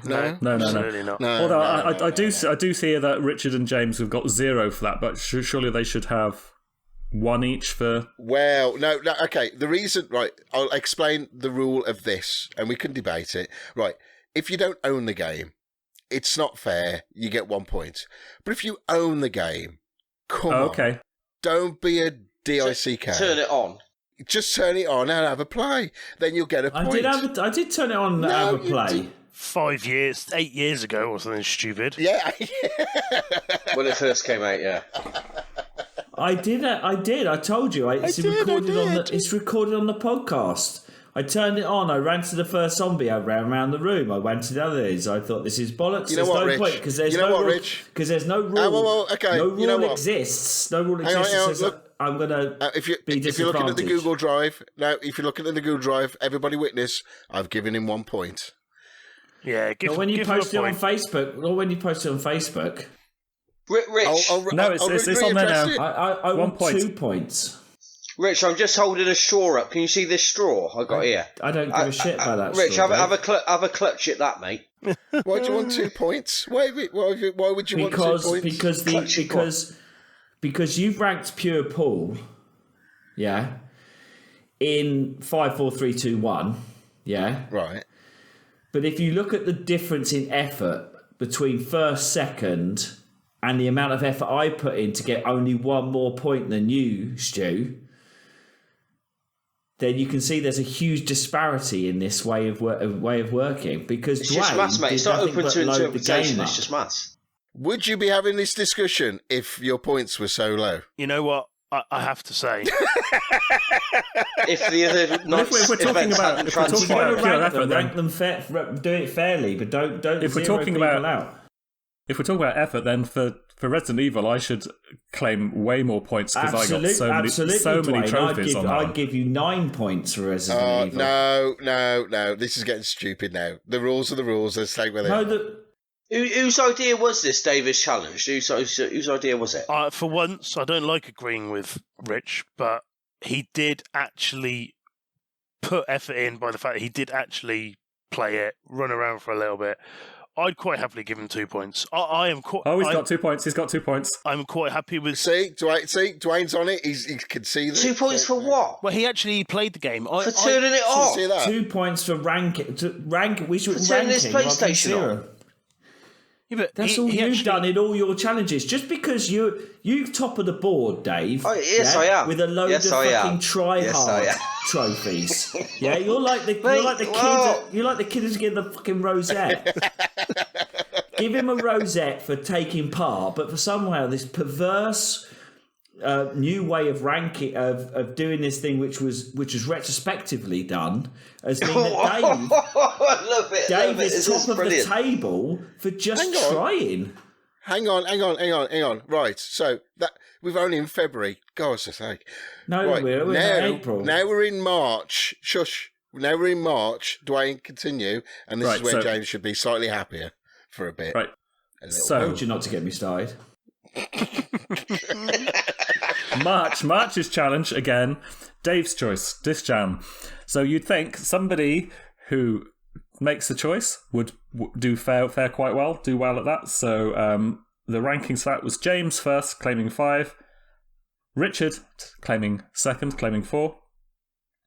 Dave third place, claiming 3. Stu in second, 2, and me, I didn't play because I don't have the game. Surprise, surprise. Claiming 1. So that brings us to April. So whose choice was this one? I think it was Stuart's, wasn't it? So Stuart, over to you. Right then. So I thought, what games can we play, which we all have, without taking the piss out of Duane? And it is Destiny 1. Now, before we get into Destiny Challenge, David's Challenge, not Destiny Challenge, we all did a raid together. How nice was that, everybody? That was awesome fun. It did take a long time, but it was ace. We really enjoyed. We got Richard Rogers as well to help. He was the sixth guy. Special shout out to Tom Shee. Tom Shee, and it was ace. And I'll tell you, the last. Now it's on YouTube as well. The whole raid and that. But it was the last part where I think you went off somewhere, James. I did. We were so close to the end, and we were all having this discussion going, should we just can it? And we can't can it because it's the reset tomorrow, and we can't do it. We've got to do it now. And then you come back on, and then we just went through. Oh, it was ace. And when we completed it, it was so rewarding as well. Yeah, I want to know how James felt through that, because, I mean, plaudits to you, mate. You were patient all the way through. I mean, you've done this 100 times. We must have been a bunch of dickheads to play with. And the original MO was me and Dave to coordinate everybody. Yeah, we would still be doing it now. That did fall by the wayside. Thank God. Quickly. But no, in all honesty, I really enjoyed it. At no point did I sit there and think, fuck me. I really, really enjoyed it. Dave's fallen off again. What the fuck? Dave did have a big problem getting to the podium in the centre of the last part. I had a very floaty jump. I thought everyone was very, very kind to everyone else. Yes, we were. Because there were points where I was going to,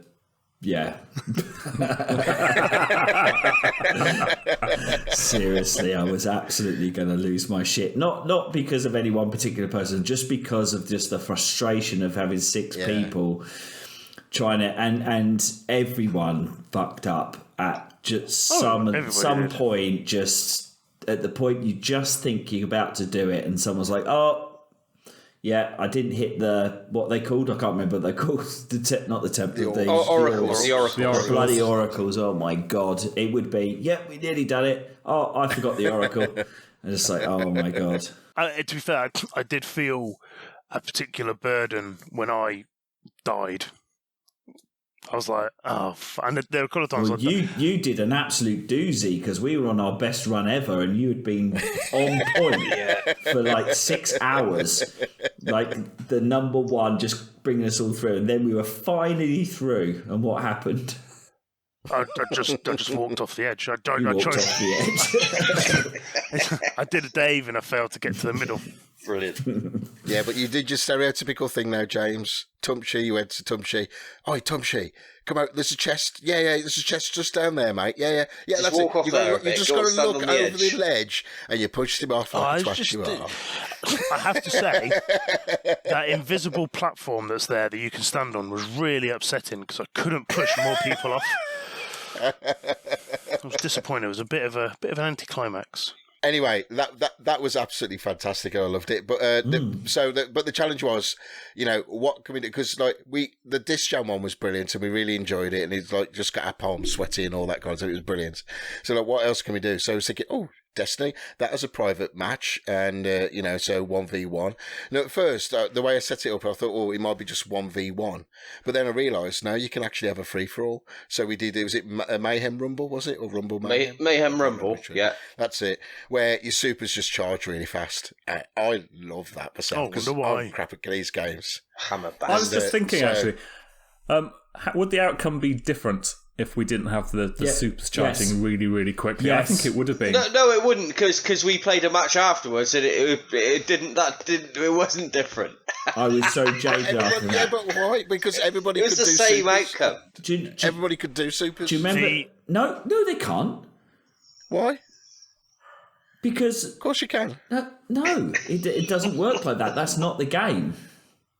That's not the game. But on the Mayhem one, if your super charges really fast, everybody's super charges really fast, so everybody's supers is ready to go. But not necessarily that you've got the right super to play a Mayhem game. Perhaps you're not set up. You choose it going in, though, don't you? Well, I didn't. Anyway.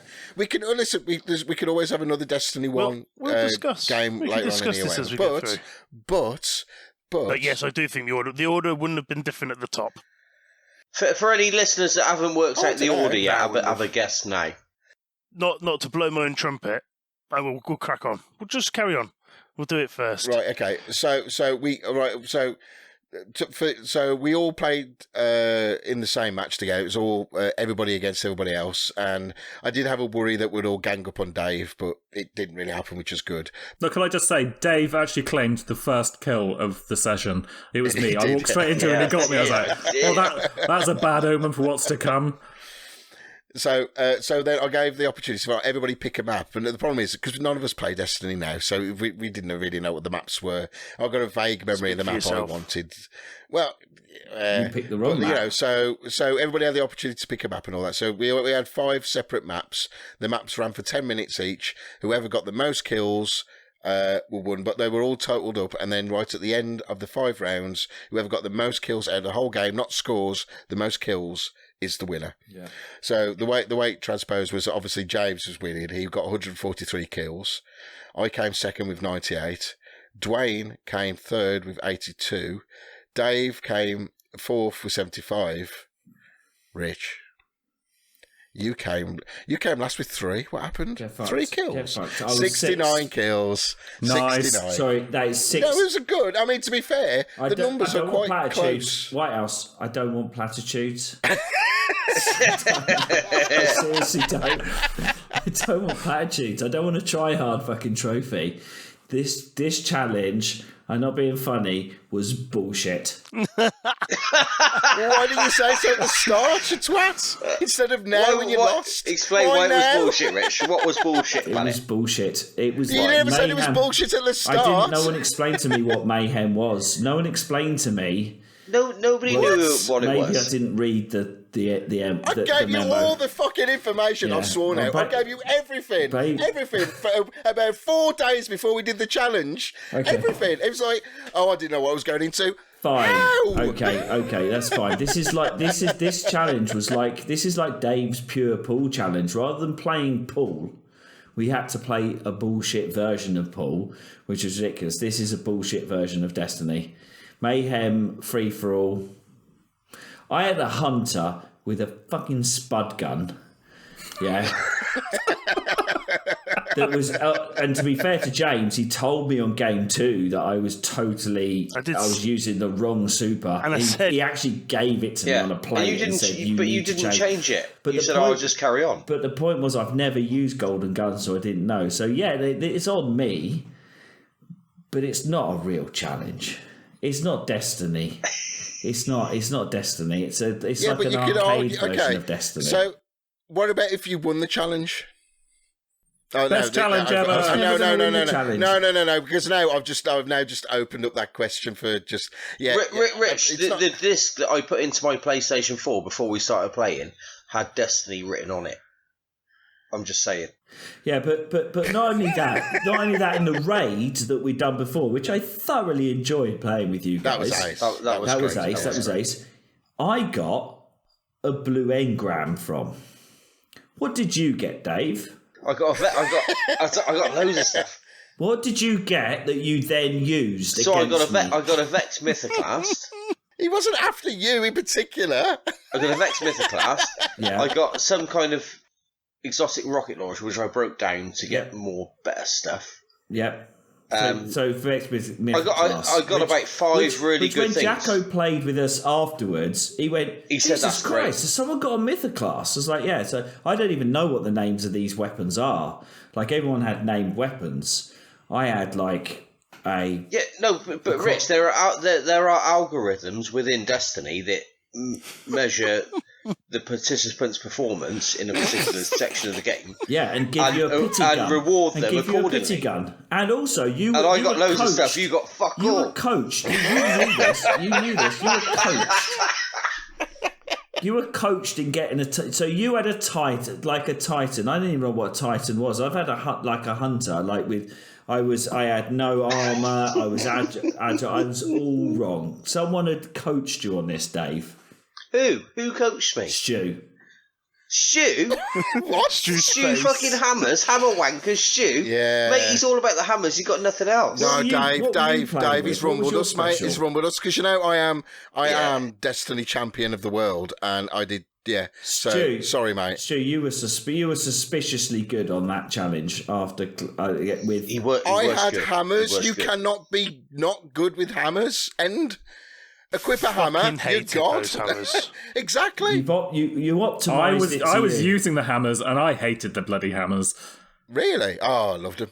I was using being on the hammers. receiving end. Being on the receiving end was just the worst. It lasted. The amount of times I was following somebody with a hammers round, thinking, right, I'm going to shoot them. But I don't want to shoot them yet because I don't want them to know I'm following them. And then you would shoot them, and they'd still have time left on their fucking super, and you're like, fucking, it's been like 5 years.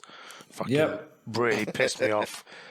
And after the first one, after the first game, when I only just pipped Stu by about 3 kills, I thought, fucking hell, this is going to be a lot harder than I thought. Because I'm not going to lie, when you mentioned this, I was like, fully sitting here, smug as anything, going, I'm going to annihilate all of you.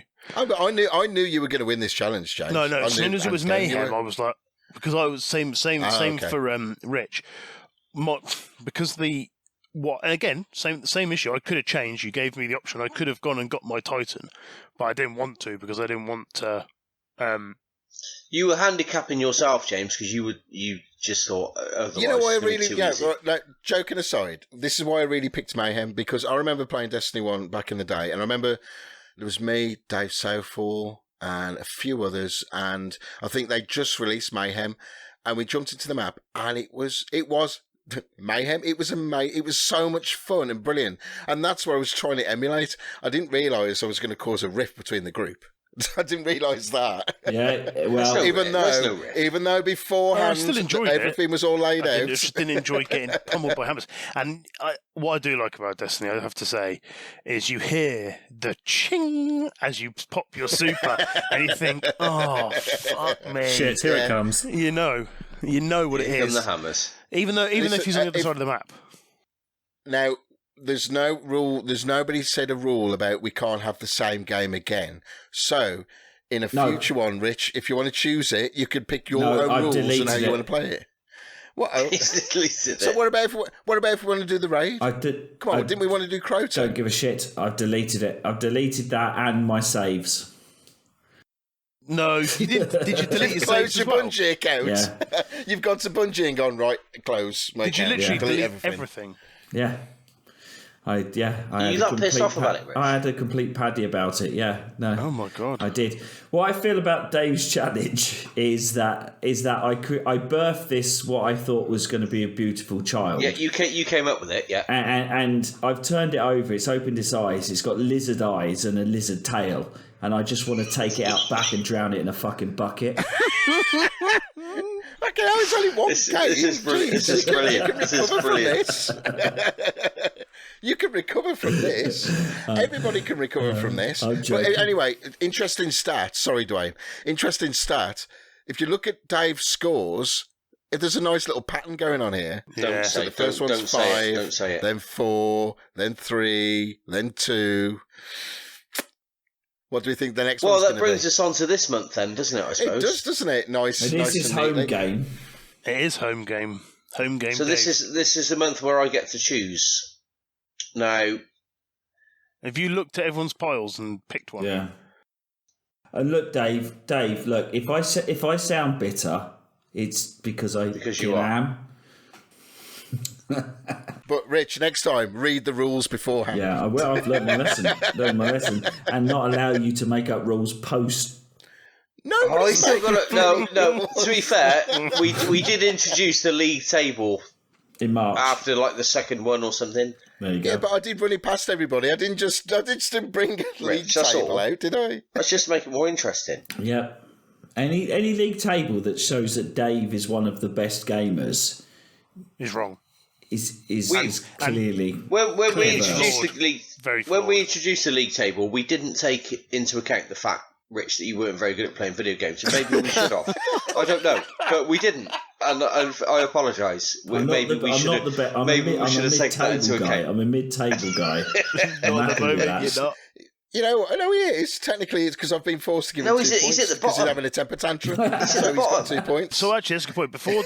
Before Dave tells us what this game is and what's going on, Explain why I'm so upset. give us a rundown of the standings from in reverse order.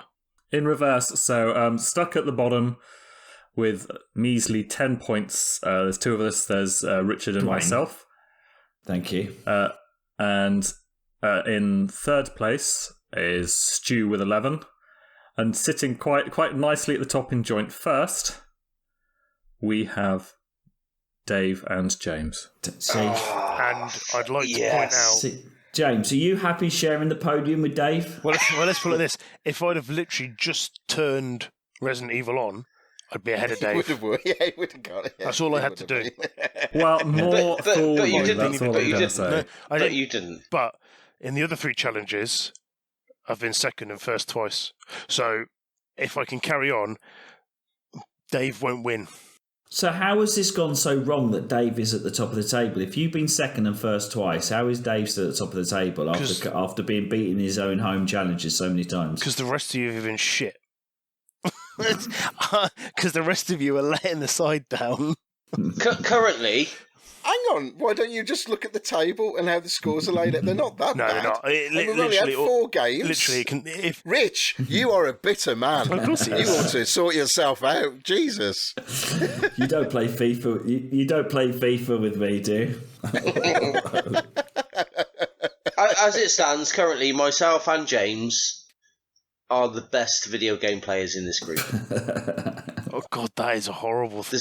The scores don't lie. James, you are as good as me at playing video games. how does that feel? Well, I witnessed firsthand how good you are at Destiny, and it's painful. It really is. So for this month, right, help me, guys. There's a decision to be made. So what I really wanted to do this month was to have. I wanted the challenge to be Reso Gun. Okay. So I wanted a score chase on Reso Gun, but Right. I Duane hasn't believe got Rezo gun. only Duane hasn't got anything. I believe only one of us has Reso Gun. apart from he me. gets 1 point by Hold on a default. sec. Hold on. Give me a sec. I will check because I'm not sure. Stu, you've got Resogun because you came back and said you had it. I don't have Resogun. Stu, you've got it. Yeah, I got Resogun. Yeah, it was a launch game, and it came with PS Plus. So how many of us need to own a game before it becomes eligible? Well, if you want to pick it, you can pick it. But you can't be the only one. Yeah, and I think, and if you are picking it and only one person has it, I think you have to temper the points. I think getting 1 point for not having the game, but 3 people only don't have it, and the winner gets 5. I think I need to keep it fair because up to this point, Rich, it hasn't been fair. It's been completely unfair. It has not been fair up to this point. And it's been up to this point. It's been based purely on ability of playing video games, and I wouldn't want to stray. I wouldn't want to stray from that. Well, I think if you're going to pick Resogun, I think you could. I think that as only three of us don't have it, I think points would have to be. So I need to pick another game. Basically, I need to pick another game. So I'd really love to pick Resogun because I love Resogun, and I've fucking played loads of times, and it's great. But I accept that in order to keep this fair, because up until this point it has been fair, and based purely on ability, I can't have Resogun. So for it's this just month, been 4 fucking minutes since you started this sentence. Rich, I'm just drilling it in, mate. I'm just drilling it in. That's all I'm doing. So we're going to go this month, and I hope we're going to go for Everybody's Golf. Ooh. I haven't got Everybody's Golf. Well, you've got it on Vita. Oh, I've got it on Vita. I think it's crossplay with Vita. Is it? Oh, okay. Ooh, he's had a look. Well, who else has it? I've got it. Yeah, does Duane have it? Of course he has. No. Does Duane have it? Yeah, good one. Yeah, good one, Rich. Good one. I believe we can have a round of crossplay. Okay. If we can, then we'll have a round of Everybody's Golf. Dwayne will get his obligatory point for not having it. Well done, Dwayne. What in Rich's view, because it's only Rich's view, bullshit is going to be implemented where it makes it not good for Rich. Just play a fucking round of golf. It's golf, Rich. It's golf. We'll play 18 holes. We got to play computer golf, not real golf. Yeah, no, I wouldn't win real golf. That's for sure. Whoever gets around the least holes wins. That's least shots. Shots. What did I say? Least holes. Least holes. Least shots. Sorry. Match the least plays? shots. Match play or I don't know what that means. Stapleford match play. Stroke play. Stroke play. Standard. I've heard that somewhere. I don't know what that means, but I've heard it somewhere. Yeah, Pornhub. Hey. So that is the challenge for this month. If it's crossplay with the Vita, which I believe it is, but we'll have If to it's iron out not, the what we're details. doing. I am just looking right now. If not, we're gonna play Prominence Poker. Oh god, that's no skill at all. That's literally just luck. That's just poker. Yeah. Well, no, there's bluffing, and there's all the rest of it. No, you could try and make it. We'd work out the rules off air. So this is complicated, but first choice was Resogun, No. but I can't have that because you guys haven't got the taste to buy a game as quality as Resogun. That's on you. I'm not judging you, but fucking hell, you should have bought it. It's brilliant. Yep. It was free. It was free. Well, was it free? So I paid for it. It was the first. It was the first PS Plus Why game. why haven't you got it then? I have got it. Yeah, James and Duane had to have it. Have you got it, Rich? Yeah, I hate it. So Have I'm you got it, have absolutely you? fine. Does Yeah. 3 qualify as enough people to make it a challenge? No. That's over half the group. No. It's over half Well, the we group. did that with Resident Evil 1, but remember the temper tantrum we just had. Well, no, so- because we all had Resident Evil 1. That's true. We just didn't all turn it. We didn't all turn it on. Yeah, we did have it. Yeah. Right. Okay. Anyway. So currently, then, as it stands, if it's not Resogun, I wish it was, but maybe it isn't. It's everybody's golf. What you need to do is use Duane's list and then play off that. Yeah, we'd just be playing Destiny 1 or 2 for the rest of the year. I don't actually have any multiplayer games because that's not my choice, my gaming preference. So what game are we going with? What are we definitely doing? We're doing everybody's golf. Is that what's happening? Everybody's golf. We're going to have a round of everybody's golf. And at the end of 18 holes, we will see who's the winner. There'll be no... I will not be using a Vex Mythoclast as my club. So there's no excuses there. It would be based purely on skill level, and yeah, we'll have a look at that. So everybody's you have golf. to make sure that we all use base clubs, because you can get better clubs. You can... Yeah, you can upgrade and stuff. So we'll all have the base stuff. It'll be based purely on skill. We'll stream it. It'll be a laugh. David's challenge for April is everybody's golf. Okay, agreed. Cool. That sounds good. Right. So we decided that everybody's golf is the game for this month. Okay, right. So moving on, I think it's time for community questions. Oh yeah, it's Quinn's community question time. So we'll start. We only got a couple. I didn't actually put a shout out because I want to get us to catch up completely before I start asking for more questions. I don't want to get us bogged down. So, first question from David Southall. Having a complete retro arcade love-in right now, aren't you just? Mainly as these are fabulous for short sessions. My question is, what do you play when you don't have a long time to play or fancy a quickie? Stuart, what do you think? I don't. Mine would be Division 2. It would be. I don't have those. I don't have those little... I can't jump into Donkey Kong or Pac-Man for 20 minutes or whatever. I'm not that kind of player. I don't... Mine would have to be Division 2, only because I could just do a mission and then bugger off. That's like my quickie game kind of thing, because I know exactly what I'm doing. Well, I did, but I'm sure it'll get back to it all. But yeah, that's... I've been thinking about that one. I can't... There's no like little games or whatever... No, I think that's it. It's a big game, but I suppose in little chunks, and that's fine. That's my okay. That's fair enough. I think I'm kind of the same way. I just don't. If I haven't got the time available to do like a big session of at least an hour, I just don't bother. I just think there's no point. I'll just watch something on TV or something instead. Don't really do those sort of quick picky up games anymore. Used to, but not anymore. Richard, what were they? When you say you used to, what did you? Probably like stuff like Mario Kart or Street Fighter, but that was a long time ago. Oh, okay, I used to be like that with Wipeout and things like that. I suppose Just like a quick quick round and then done. Richard, this is probably core of my problem is that Quickie, Rocket League, quick FIFA, quick game of COD. Ends into 8-9 hours.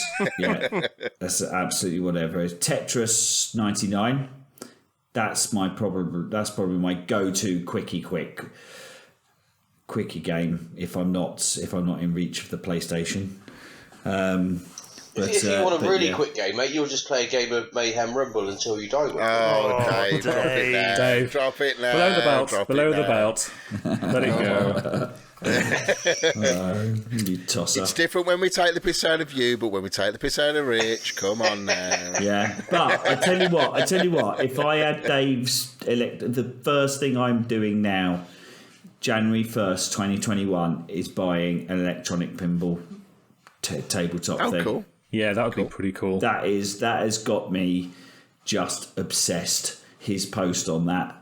I don't know what it is about pinball. I mean, I'm not even good at pinball, but it's always... I don't understand pinball. It's just, honestly, I've been to an arcade with Dave, and I'll just start there going, what am I doing? He just laughs at me. I know. I have no idea what's going on. I know. I do love it, but that has always been like the secret. The garage, in my mind, is not full of shit. It's clean, and it's got 3 pinball machines and a Space Invaders in it. In my mind... Yeah. Since I was 30, it's still got a load of shit in there. But if I could have anything, it would be clear the garage, 3 pinball machines, Space Invaders, and a 4-player Pac-Man. Oh, yes. I'll be round your house on that one. That would be the ultimate use of the garage. But yeah, so if I had a pinball machine, it'd be Quickie Pinball, Tetris 99, or any of those other fucking time vampires.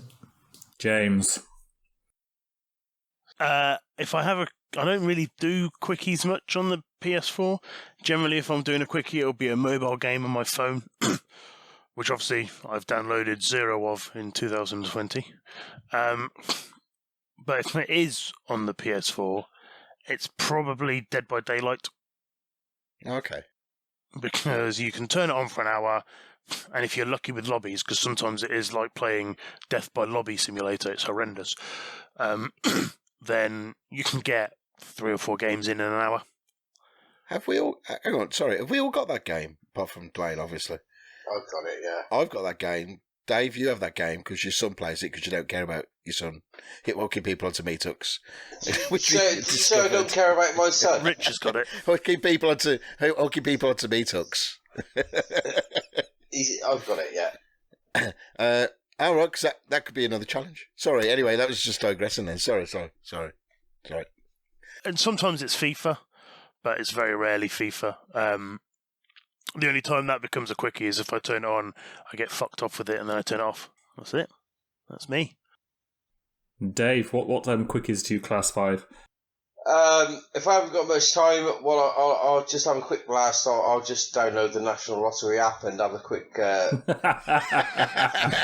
a quick couple of scratch cards. Can Dave be minus 2 points for every time he's broken the rules this year on the Davis Challenge? I just offer that straw up again, Rich. Have a clutch, mate. Have a clutch at that. There it is.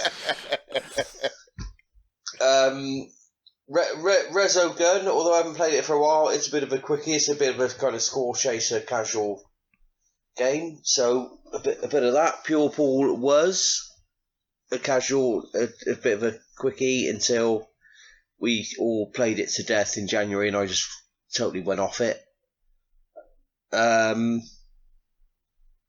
Yeah, and that's it really. And I haven't really got any kind of quickies apart from that at the minute that I'll just dip into, to be honest.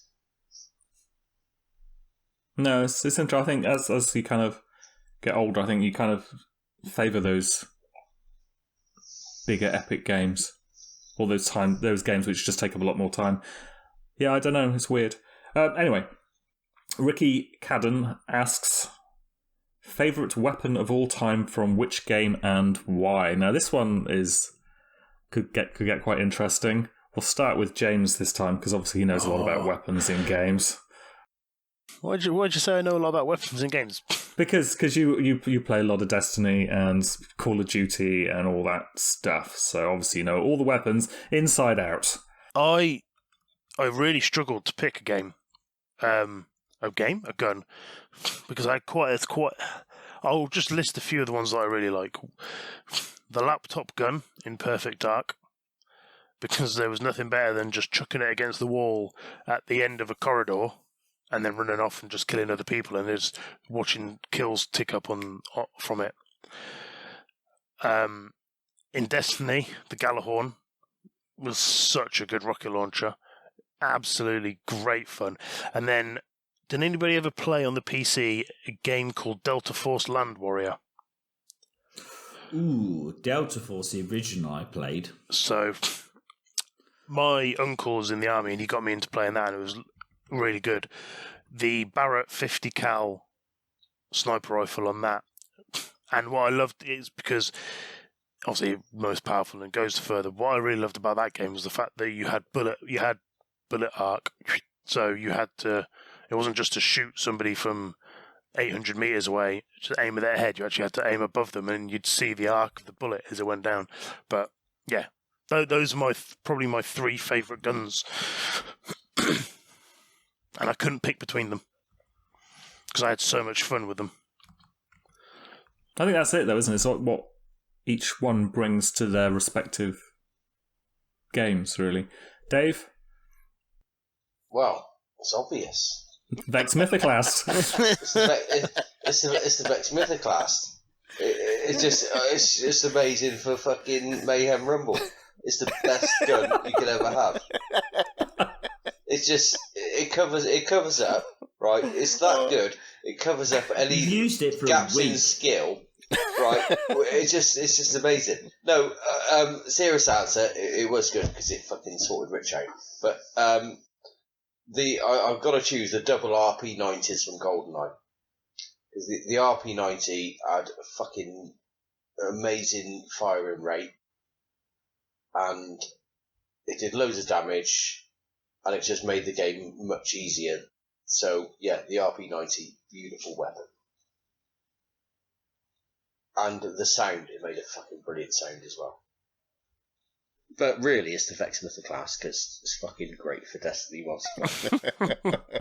You're a shithead, seriously. Rich, what do you think about this one? It doesn't really mean anything to me. With first person shooters, I'm that kind of player which I'm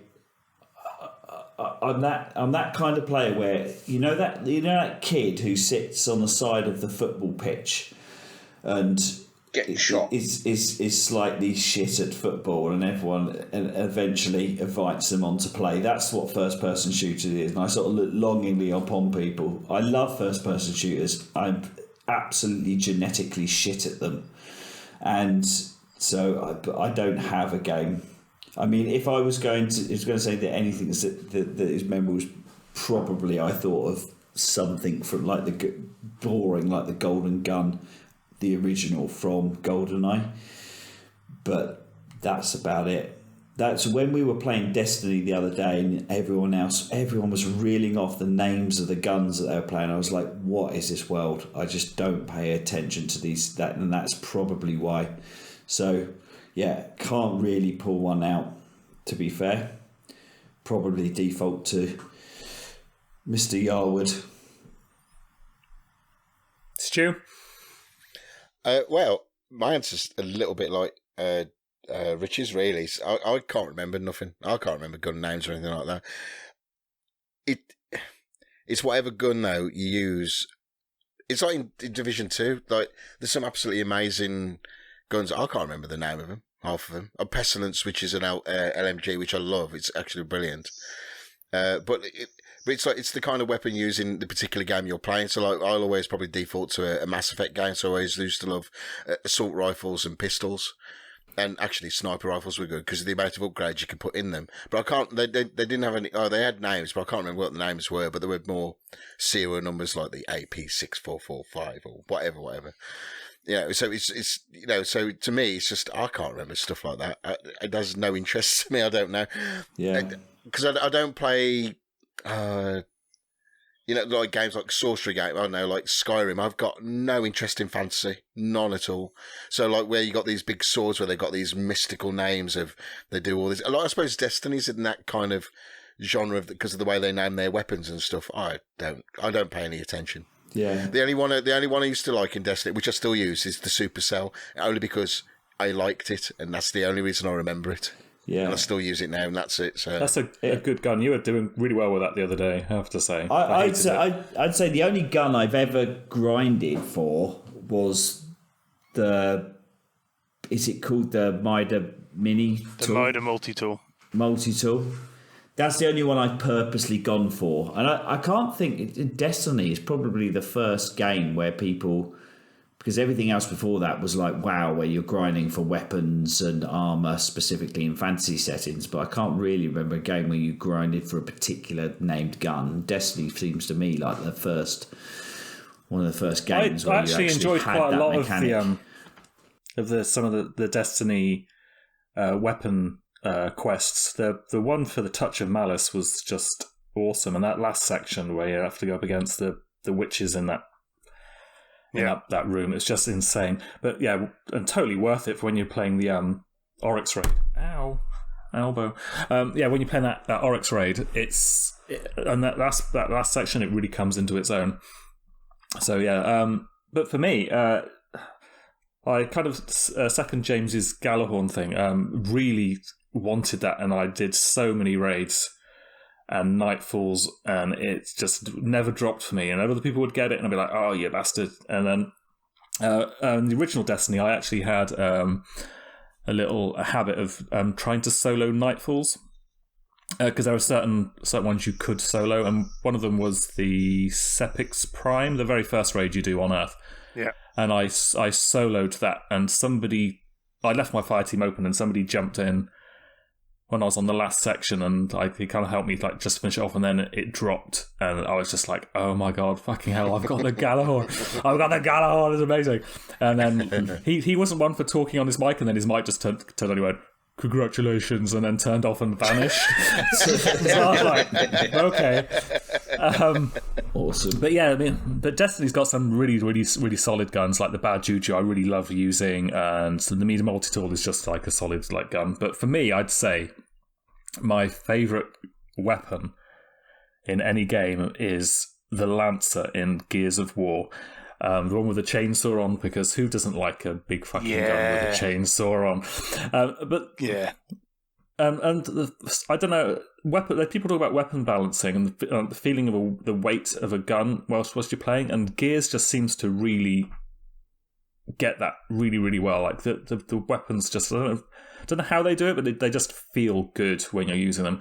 But the reason I like the Lancer particularly is when you play online, Americans really don't like it when they get chainsawed. They just you sneak up on them and chainsaw them, which is it's actually quite challenging in itself, like to sneak up on somebody and chainsaw them, but they really don't like it. I like the way you've associated that to an entire nation. No, it only ever happens. What nation does like getting chainsawed?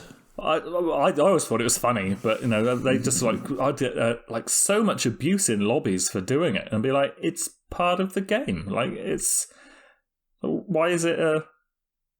It's one of the weapons. It's like, and they go, motherfucking chainsaw. What? You're like, oh, seriously, man, just like chainsaw wanker. Yeah, no, we're getting that COD this week because shotgun wanker. Yeah, it's like a sweaty in FIFA.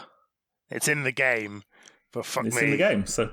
Yeah, it is funny how people get kind of morally attached to what you should or shouldn't do on one-to-one guns. Yeah, but if it's in the game, I'm gonna do it if I can. Why the hell not? There was an art to it as well, because you couldn't just like go up and just stab them. You actually had to have the chainsaw running for like about 2 seconds before you could use it. So it was an actual skill to be able to do it, and I actually really enjoyed it. Anyway. So yeah, the Lancer from Gears of War still, and I think that's why I didn't enjoy Gears of War 4 so much, because I think it was like not until halfway through the game until it appeared, and I'm like, I just want the Lancer. I want to like feel that big gun. Anyway, Carl Dixon. Okay, moving on. Can I just chuck out an honourable mention for the gravity gun off Half-Life 2, because that's quality as well. Okay, that's a good. Noted. Yeah. Oh crap! See, I keep on forgetting stuff. Yeah, they're brilliant. Yeah. Oh, and if we're on the talk, and also I did have an answer. Shit, sorry. Too late now. Okay, go on. Anyway, any Far Cry game, as soon as you get an LMG, you are God. That's it. It's the best weapon to have in a Far Cry game. Mate, silence sniper rifle for me in a Far Cry. No, they are. No, sniper rifle you get, but you have to level those up a bit. But as soon as you get an LMG, you can take on anything. Awesome. Those bloody crappy little animals the ferrets which keep on trying to kill you, gone seconds. Anyway. Maybe it is to do with the feeling, because the RP90 from GoldenEye, that was the point where it kind of tipped over to, if you had that, you were untouchable. So maybe it's a bit to do with that as well. Once you get that particular gun, it changes something within the game, where it's a bit like when we were playing Destiny the other night, when I had the Vex Mythic. Next question. Next question. Thank you. Sorry. I'd just like to sort of interject, actually, talking about guns in games. If any of you played Bulletstorm, some of those guns in that game are just loads of fun. Like there's drills and cannons which launch bouncing balls. You know what? I tried to play that game. It's amazing. I love Bulletstorm. I got... 45 minutes in, and I went, I cannot play this game anymore. It's the most. I'm having to juvenile. It's juvenile. Rubbish. It's juvenile, It is juvenile. It is. But it's fun juvenile. No, I just didn't. No. Oh well. No, but there's some fun guns in that game. The problem is games date like fuck, don't they? They really date.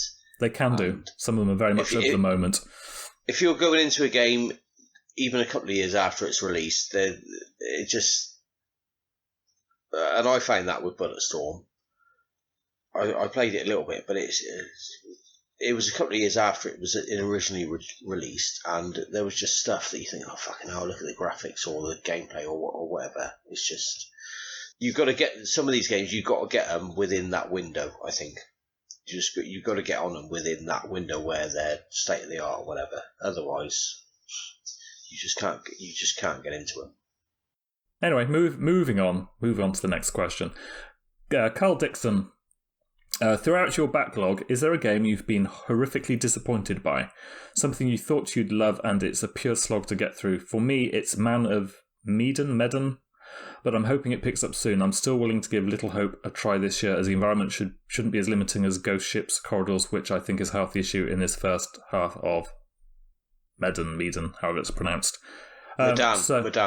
Okay, well that's another variation of how you can pronounce those 5 letters. What game is that? I don't know. It's not one I know. It's from the people that did shit. What was that other horror game where you oh Christ, what was that called? No, it was on PS Plus a while ago. Oh fucking hell, what was it? It's a third person.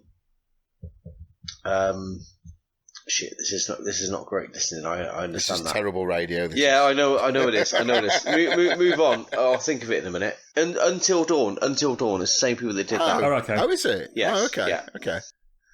All right. Okay. Got 7 out of 10 on Steam and 81% on PC Gamers, so it's reasonably high rated. So yeah. Anyway, I'm going to answer this one. Mine's just Watch Dogs 2. I thought I was going to enjoy it, and honestly, at the moment, I've just got pure hatred for it. I really just, and again, like Carl, I'm willing to give it more of a go. It's just maybe because I've just already come off another massive Ubisoft, RPG game, and this is like another Ubisoft game. Maybe it's that, and I don't know, but I did have higher expectations for it, and at the moment, I just think, I don't want anything to do with this game. But, I might go back to it, so that's my answer. Watch Dogs 2. Okay. James? I don't have one. You don't have one? Because all the games I've played, I've enjoyed. There's going to be a lot of games that I'm probably not going to enjoy. But yeah, I don't have one at the moment. But I will answer that question again when I do get one. I will make a note of it. So don't worry. Revisit. I will revisit You are it. a lucky man. David? Lucky man. Not even when FIFA, when it annoys you. You've got high hopes for it. And then... I think at some point, almost any game annoys you. But no. David? I mentioned it earlier. Probably Red Dead 2. I played Red Dead 1 and really liked it.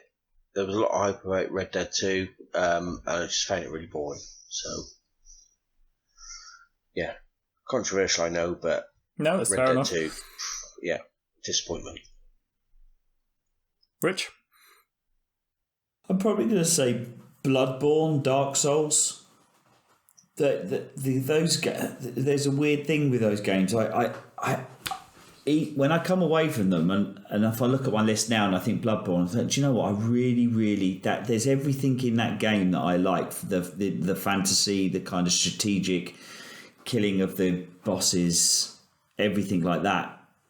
But everyone, well, not everyone, lots and lots of people love them. And when I see people playing them, I think, oh, that looks really good. And then I play it and it just just is a emotional slog. I don't know why, but it's a game I really, really want to play and complete. I'd love to complete it.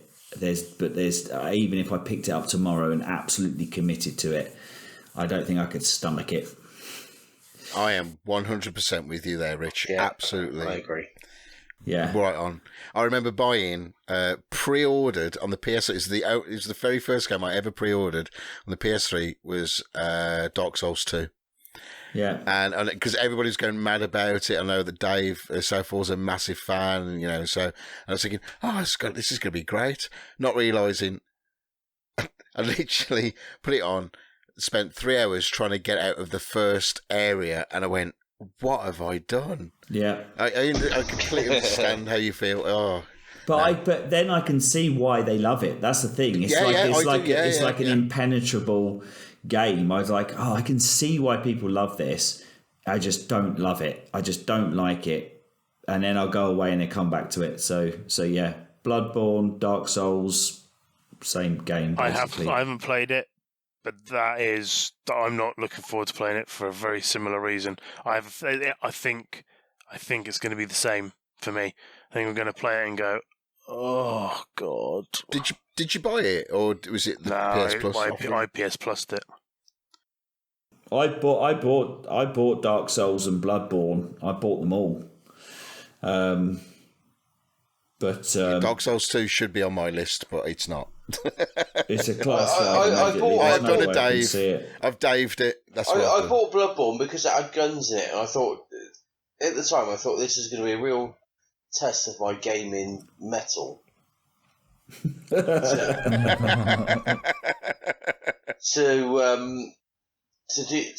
do this, because people talk about the sense of achievement and everything else, but I'm with you guys. It's just too hard. Well, it might surprise you to know I've actually got Bloodborne, and it's on my list. And I keep looking to go, I should do that. And I think, it's going to be so hard. I will do it. I think I will do it. Maybe. No, I will do it. It's not helped by it being an uncomfortable world to occupy. No, absolutely. It's quite strong. It's not a pleasant world to occupy. I get it. It's a bit like Hellblade, even. Whereas that's not a comfortable world to occupy. But it drags you along and it doesn't punish you. But when you've got to actually game and exist in that world, then it becomes quite a slog. There's no light and shade, is there? It's just fucking dark. It's dark all the way through. Yeah. But there you go. Names in the title. Nice. For me, Gears of War 4. I talked about it before. I just found it really, really hard to get through. I didn't find it engaging. Normally with the Gears games, I'll go back and play them through a couple of times. I'd finished it and was like, I'm done with this one. I just did not enjoy it at all. It just felt like hard work. Did it hand over to a new developer for 4? Yeah, Same way Halo Cliff Bleszinski, I think, wasn't on board for 4 or 5. And I think there's a lot of people who think he should have been, but that's just like gaming politics. So yeah, Gears 4 for me didn't enjoy it. I've got Gears 5 on my list. What I've played of it so far is better than 4. You get the Lancer straight away, so that's always a bonus. I've never played a Gears game in my life, so I have no idea. Well, if you haven't got Xbox, then I've never. No.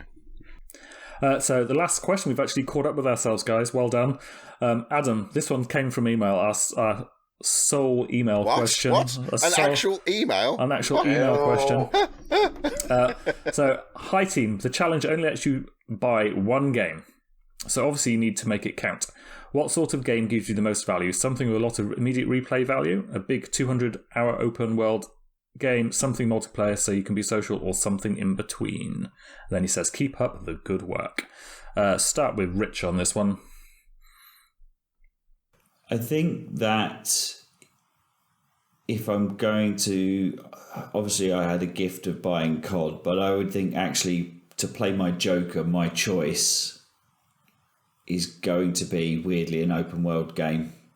So it would be something like Cyberpunk, a Project Red style game, that does actually give you the most amount of value, but also the hardest one to commit to, because things like COD, although I'll play COD for hours and hours and hours and hours, the whole point of me doing this challenge is that I don't feel I get value out of it.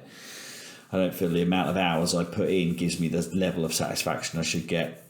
It's like a crazed addiction, isn't it, really? But yeah, if I had to just pick one more game that I would ever buy, then I'd go for a big fat RPG, basically. Fair enough. Stu, you're nodding in agreement there. What do you feel? Well, to be fair, I think this question from Adam is quite an old question. I think it was near enough at the start of the challenge. So this question really, I've used my Joker. So I've already technically answered it, really, because I've used Division 2. But I don't know. However, I do echo what Richard said as well, because, I was so looking forward. Well, I am still looking forward to Cyberpunk, and I'm so looking forward to Last of Us 2. But I decided to blow it on Division 2. But it's not because of the value of the amount of time. It's just, I think that is my dip in, dip out game, Division 2. You couldn't not buy it, mate. You couldn't not buy it, could you? I think you're right as well, joking aside. I think you're right. It's just that I feel very comfortable in there, just like there's no pressure. I mean, at the moment, there's a bit of pressure because I want to just get through the story content so then I can get to the actual game. But after that, I don't mind just jumping in, an hour here, an hour there, just messing about. Don't really care. I've got no agenda, just having a mess about.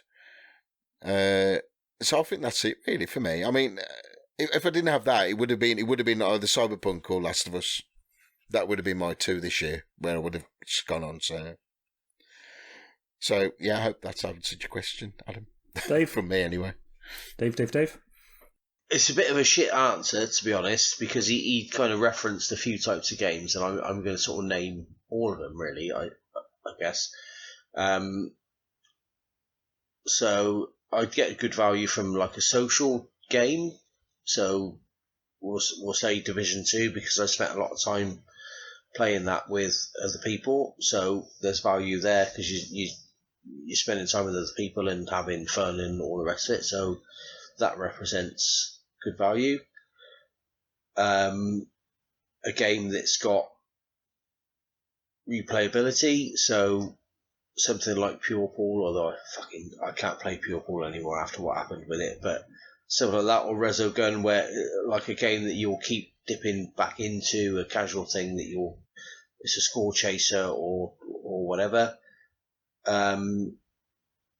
Or a game like, it could be a short game, but something that gets you kind of emotionally involved in it. So something like Brothers. I think it's called Brothers, isn't it? A Tale of Two Sons. Have any of you guys played that? No, I've got it because it was a PS Plus game, wasn't it? Which is, it's not very long. It's only 3 or 4 hours long, to be fair. So it doesn't represent value in terms of longevity, but the kind of emotional impact of it. And I was like crying at the end of that game. It's such an emotional game. So something like that is, I think that's really good value. Something that makes you feel something. So yeah, sorry, Adam. I've sort of any kind of game really, but they all mean different things to you, don't they? So yeah, there we are. Yeah, I kind of get where you're coming from, because I don't think there's any right or wrong answer. Because obviously you could like buy some massive game. Because I'm obviously playing Horizon Zero Dawn, and I reckon to be sort of up on quite a lot on the hours, but it's very much a solo thing, so there's no social aspect. But if something like a say Destiny 3 came along, I'll be like, well, it kind of ticks all my boxes. It's a good social game, but it's also a good sort of like hour sink, so you kind of will get your value out of it. So I don't know. My Joker, well, would have been Last of Us 2, but who knows what's going on with that. So yeah, I don't know. I think there's a case to be made for all of those possibilities. What do you think, Jamesy? It would be a multiplayer game that I can chat to people, it would be FIFA 21, it would be Destiny 3, those sorts of games. Because other than the fact, even though I've now obviously loved Horizon Zero Dawn, which is not sociable in any way, shape, or form, I'm still a sociable gamer. So I would lean heavily towards a game that I could play with other people. Call of Duty, which obviously was my Joker anyway. I only got it because other people got it. Oh, really? Is that the only reason you got it? You didn't fancy it, or Peer pressure. Well, are you getting good value from it now then? You wouldn't have bought it if no one else had bought it, would you? No. That's the simple fact. If no one else had bought it, you wouldn't have bothered. If no one had bought it, I wouldn't have spunked 34, whatever it was, 30 quid on it. Was it worth it? Well, yeah, because I've enjoyed what I've played of it, but Horizon Zero Dawn took over.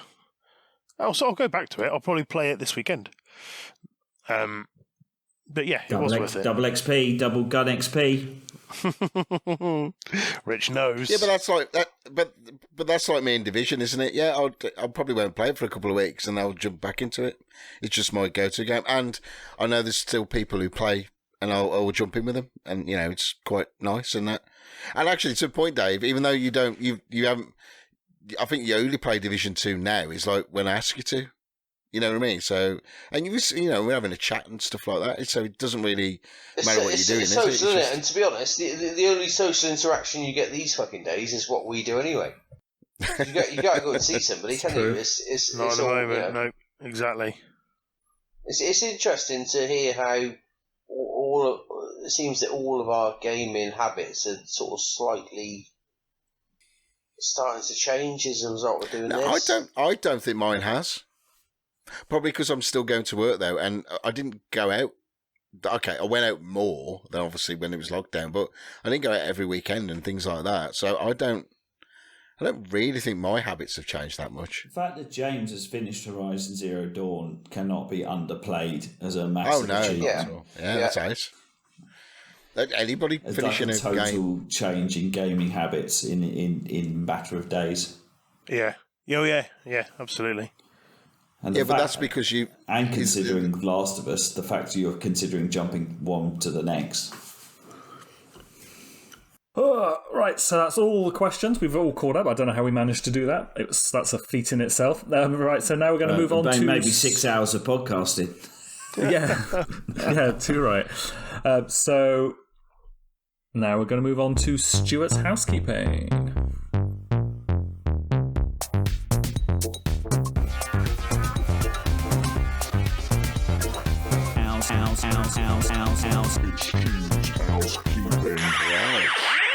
Okay, so going to be very quick because everybody obviously knows what's going on with the housekeeping stuff.